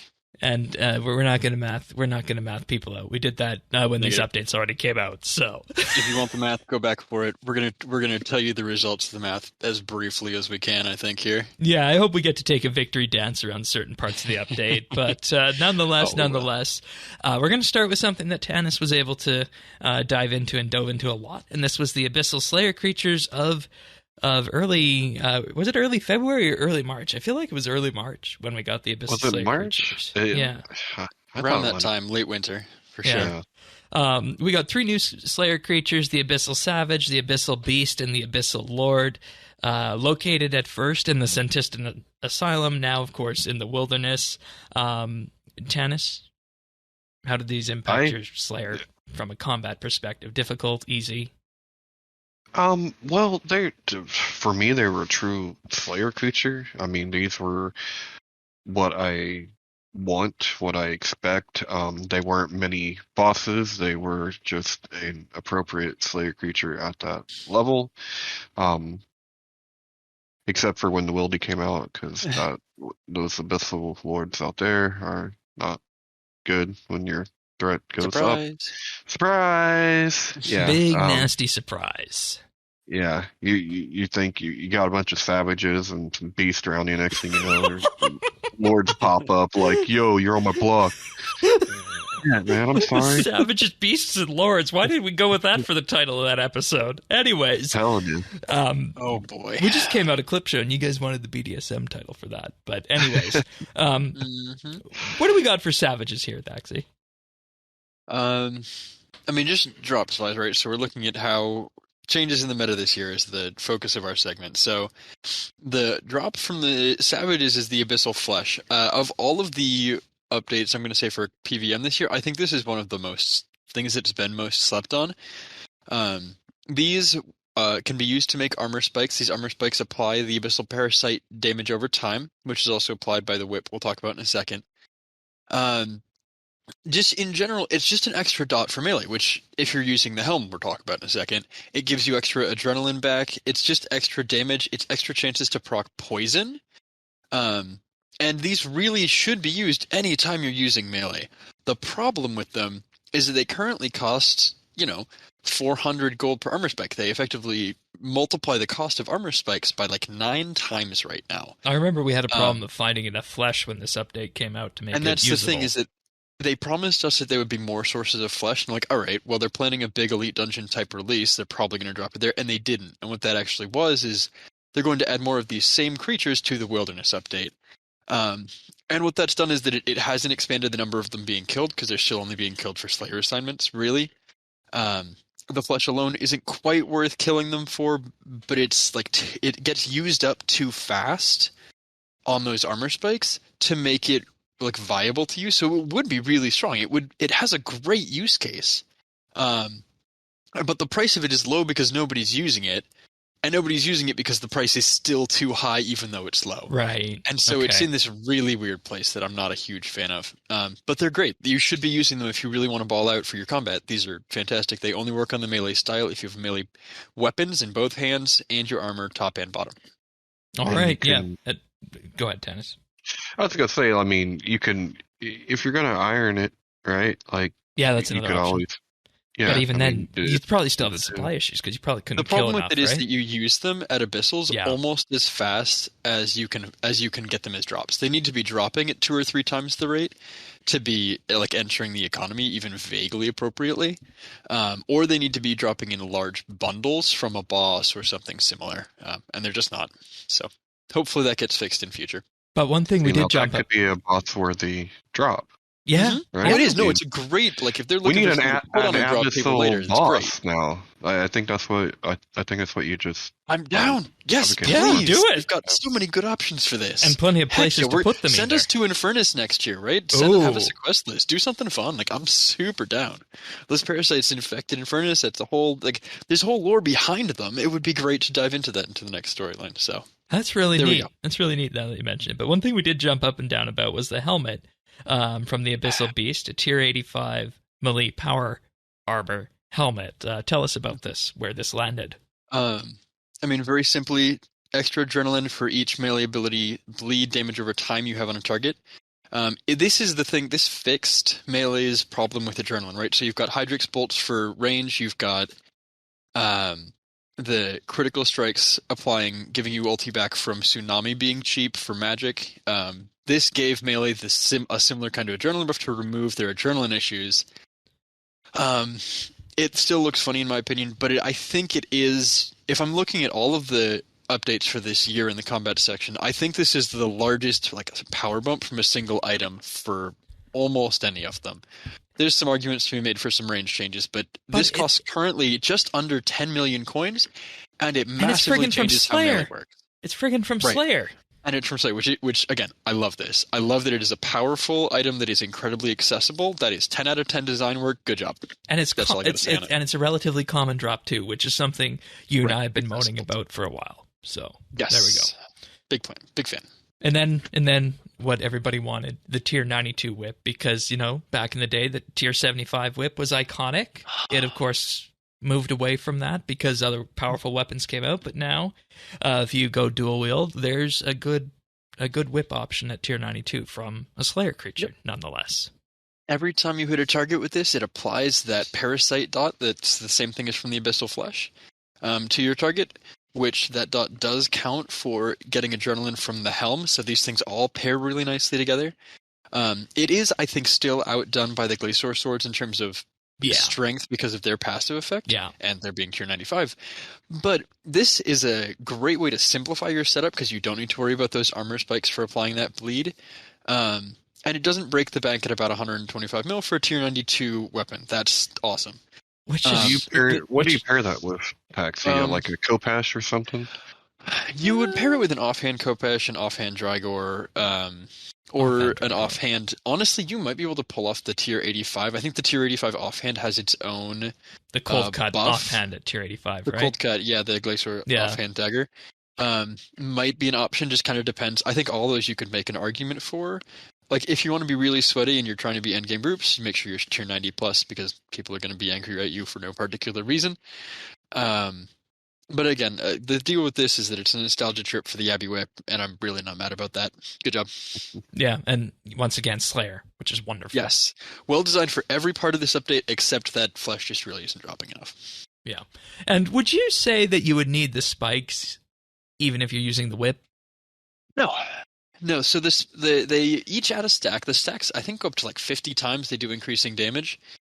But the biggest thing about this is that it adds a bleed, so effectively every basic ability you do, if you have the whip on or your spikes activate on the target, every melee basic ability you do gives you 2% extra adrenaline, which is just really nice. I think that's one of the outstanding questions that I had in moving past this as well. And keep in mind, while this was happening, we were also running our micro lesson series, plug to youtube.com/RSBANB about building action bars, building what you'd take for Slayer and whatnot, right about the time these came out. So pair these with the Syntist and Asylum updates for a good time. If you're ever confused about what defensive items or skills you should be using, or when somebody posts that image into your Discord of like, this is my preset setup, and you're like, what are these 5 items? We talked through most of what that's going to be in that micro lesson section, about 5 minutes a piece. So if you need any of that, go take a listen. And then we came to a patch note, and this was a March 14th Ninja Strike patch note on Tendrils, and that crit strikes are now part of the design rather than a bug because they were always critting. They also made them do more consistent damage, and I guess what my take on this is, you can give me yours, is that this just really solidified Magic's role as being what you use for the crit build. I mean, yes, the other 2 styles are also critting, so this was a slightly larger buff for Magic than the others, because Magic is largely built around crits, and we'll talk about that when we get to the enchantments farther down.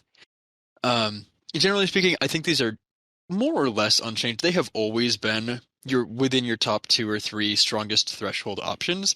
It's just that you can't always sustain that HP cost, and this just cemented them as, if you can sustain the HP cost of these, they absolutely belong in your rotation, but maybe it's something you activate manually so that you don't accidentally Right.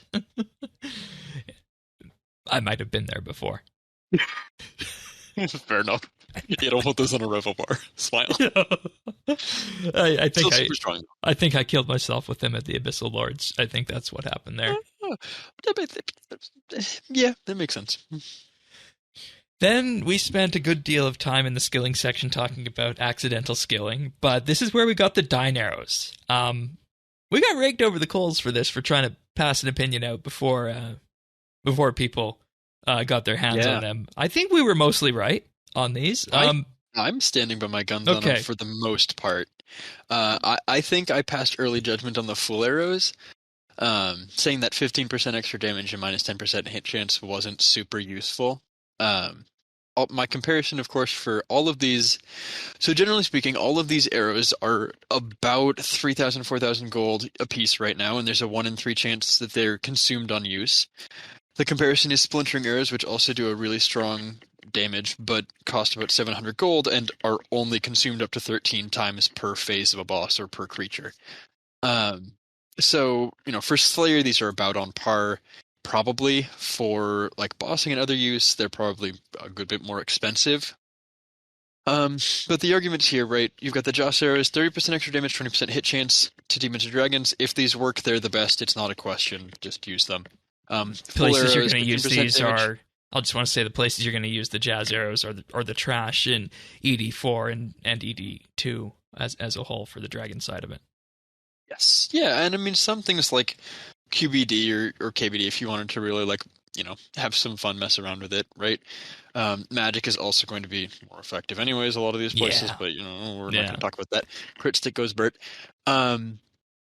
Full arrows are generally good though. They are a strong option. That 15% extra damage does matter in places, especially where your targets are not poisonable or you're not using those splinter ring arrows, those kind of things, because a lot of the damage from those does come from the poison bleed that you get from the extra hit chance on them. Speaking of poison damage, though, the Bic arrows are the exact opposite of this. If you can hit a target 200 times in a row without having 30 seconds that you can't hit it, these increase your poison damage that your target takes by a very massive margin. Just that 200 hit chance requirement means that there's very few places where you can really use them effectively. And I think we nailed that one on the head.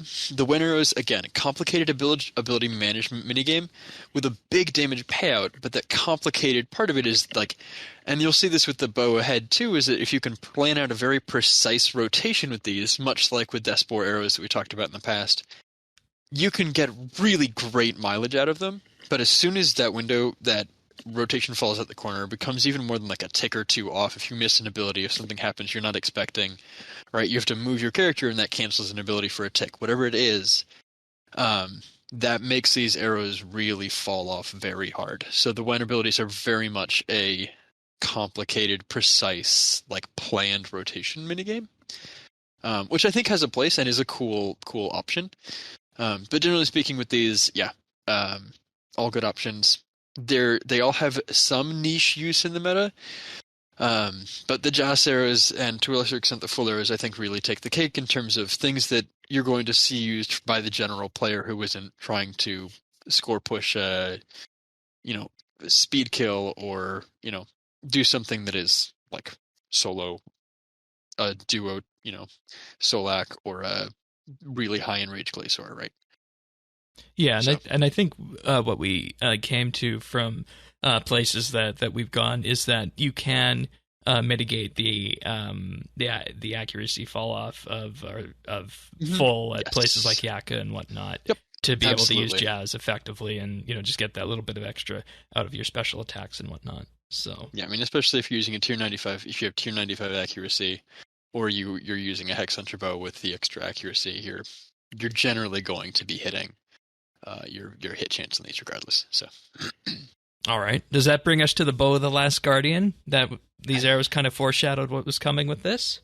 Yeah, much like the Wen arrows, right? So the Bow of the Last Guardian it has a thing where you assume the special is always active, right? When the special is active and it doesn't have a cooldown, so it's always active, right? Every fourth time you hit the target with an on-hit ranged ability damage ability, that the damage of that ability is added to an additional hit. So you effectively get 5 hits for the cost of 4.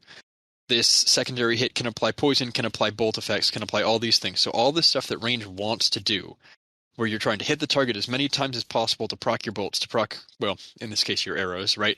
Whatever it is, like, this is going to do that for you. And I think what I was anticipating is that it's going to be really hard. Things that are like greater ricochet, where you're hitting the target like 7 times, or things like it's going to be challenging to time that 4th ability hit to be a specifically large scale like snipe, or even something like snapshot, right? Where you're hitting the target with a big proc of damage every 4th specific hit, because range is just hitting the target so many times with rapid fire and Gricko and all these things.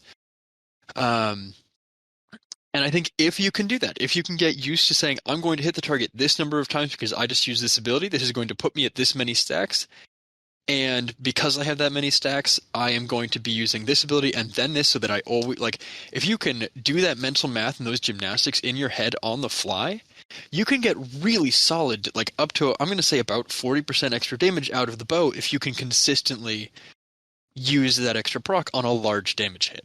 And we didn't know a lot of either practice or like just those mental gymnastics are crazy. Yeah. And if you can do that, this bow is really good at making you like play actively And if you're not playing actively at all, I think our initial analysis stands there's about a 15% damage increase, and that's probably on par with what you're going to get out of a crossbow. And we didn't know if people were going to use it fine. or not, and we've seen some crazy things happen out of it, Right. and we didn't anticipate that fully people planned their rotation would to the want tick. to, plan those tick-perfect ranged rotations, right? Shout out to you, Lucario, and all the people like you.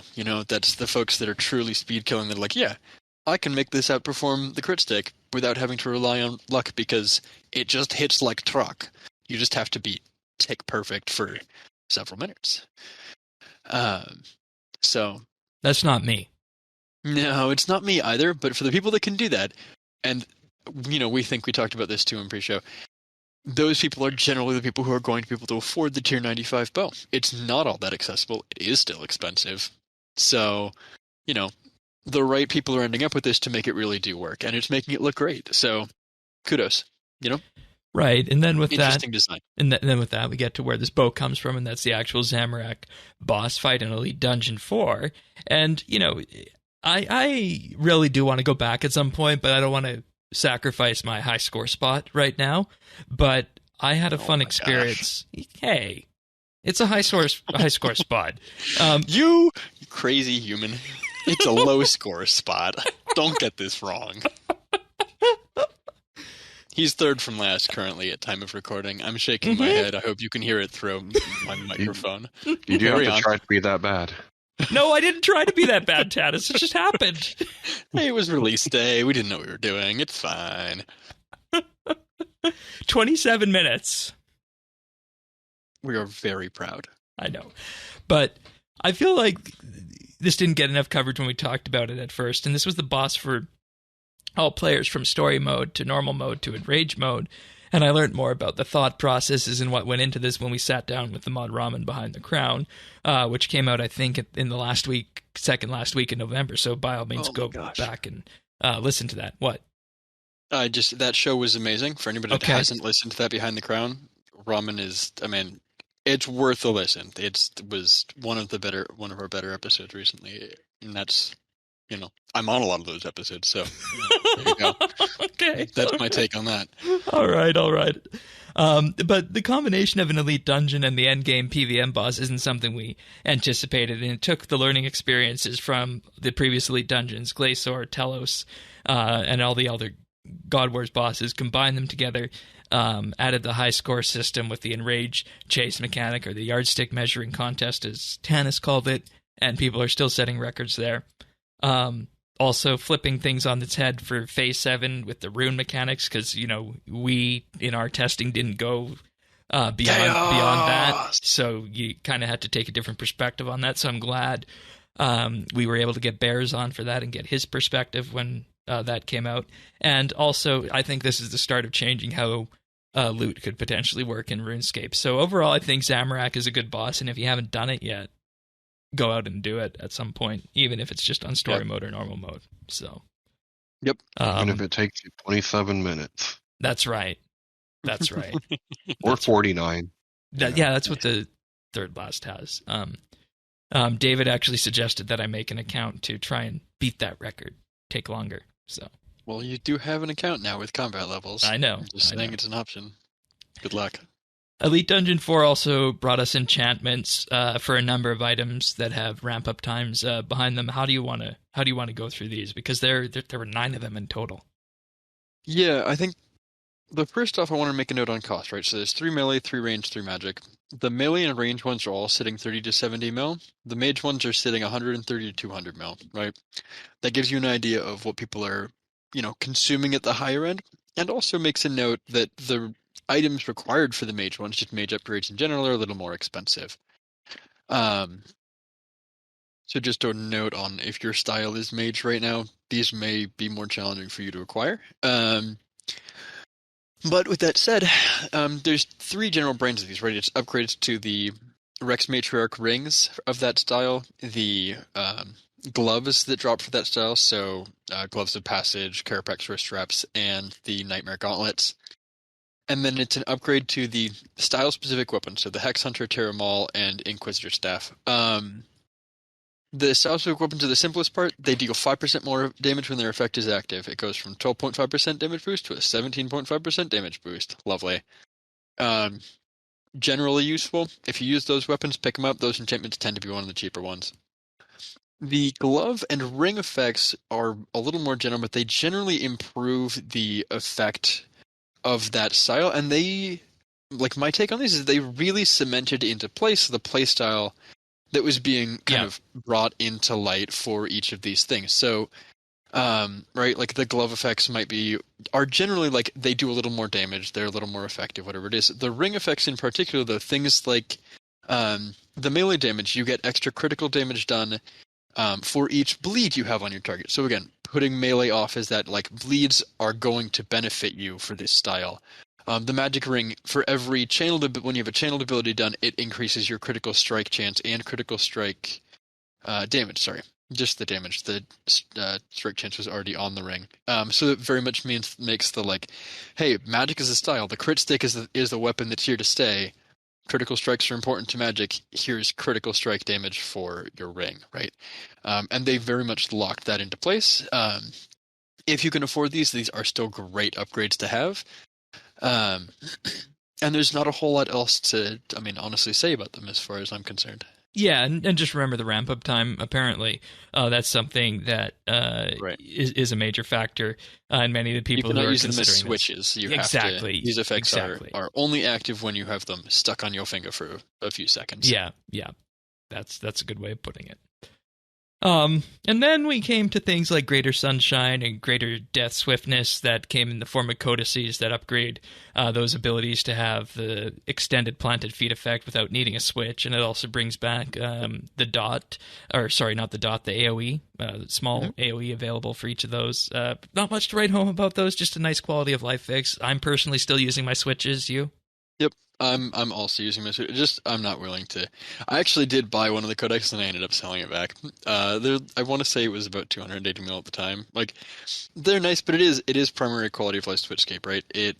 The damage buff you get out of this is pretty small, right? Like, it makes Sunshine more effective at killing the final phase of hard mode Ziliana. Like, that is the congratulations. That's the mechanical change. Because your Sunshine will still be active when she respawns. Like, it is niche like that. That is how much these are actually going to improve your combat abilities. Right, but if the price didn't come down, it would be something that Tannis would want from the accessibility angle. It's something I would want from the accessibility. Like, cleaning up my inventory, having fewer switches, it's fantastic for everybody. And endgame PvMers are willing to pay out the butt for it, unfortunately, which makes folks that want it for accessibility reasons less accessible. Again, I would love it if this dropped a little more often, or was just something that, like, this would have been a good quest reward as far as I'm concerned. Yeah, and that's been a theme of this year in review so far. It is worth noting on these that they do require a very large number of the components that make the planted feet perk. So the Hellware components, so that the Hellware boss drops didn't completely lose all value in these. Right, so the World 66 nuts will still be able to make their money. The folks who are farming that, indeed. But yeah, that's all I got for that one. We also had Chaos Roar does a bit of ability damage, 20 to 130%, and it doubles the base damage of the next melee hit. If you're doing a channeled ability, only doubles the first hit on that. And once again, synergies, melee, huge hits go boom. Yeah, and I remember when we talked about this on the show, like our analysts, we were all generally saying we like this because it rewards things like even the basic abilities, right? Those weak 3-second basic abilities, they do extra damage if your target is stunned. Right? It is adding stuff like that that's saying you use this ability and then that ability will do more damage. And it is just same thing. I think the melee gloves do the same thing. The gloves of passage, where it's and actually the Carpet Cruise Traps too. Like it's you do something and then you do something else, and it rewards you for having those actions in order. Which just like the more you're paying attention to your combat, the more you're going to be rewarded for that. It adds kind of that extra value without necessarily being like mandatory to do so. It's just like if you want to spend 600 mil on this upgrade, you can have a more active combat style and be more rewarded for it. And I like that. I like that trend of a reward space. Yeah, and to me that's what makes combat more dynamic like that. Yeah, it makes it interesting, and it's one of my favorite things about RS Combat, believe it or not. And then with this, we move to the Vestments of Havoc, tier 95 melee power armor with a tier 100 damage boost and only a tier 75 armor rating, which cemented the melee playstyle of being a glass cannon. What's that? You're wearing a full suit of armor? No, you're not. You're not a tank. That's not melee. No. Magic armor. Robes are the tank armor. Crazy. Yeah, so the big thing with these, right, is that they were tier 100 damage boost, which is nice. But in terms of like what that gives you, that's a little less important than the set effects on them, which the set effects are pretty large, right? So again, remember, the 2-piece gives you adrenaline after ultimates. It's nice. It's not going to change the world or break the bank. The 4-piece, we're going to skip the 3-piece. The 4-piece adds 20% max adrenaline, which is, again, nice, but like not going to break the bank. And again, 4-piece does require you that you wear the helm from this set, which effectively means you cannot wear your Jaws of the Abyss, which is kind of not an option where we're currently at. Mm-hmm. So helm's useless. Whoops. Would be better as gloves as an option for the Gloves of Passage. The boots are also not always used because laceration boots, beside the point. The 3-piece bonus on this is the big winner. This is the hugest, the crazy change from this that extends Berserk by 6 seconds. Berserk has a base time of 20 seconds, unlike Sunshine or Death Swiftness, which have a base time of 38 seconds, assuming you have the perk, right? So it's the difference of like you're adding like 30% duration to this ultimate, which doubles your damage output. It also, again, gives you that adrenaline back after you use an ultimate so that you get that extra threshold. It effectively gives you adrenaline for a free threshold during your Berserk, as well as 6 seconds in which to use an extra threshold or 2.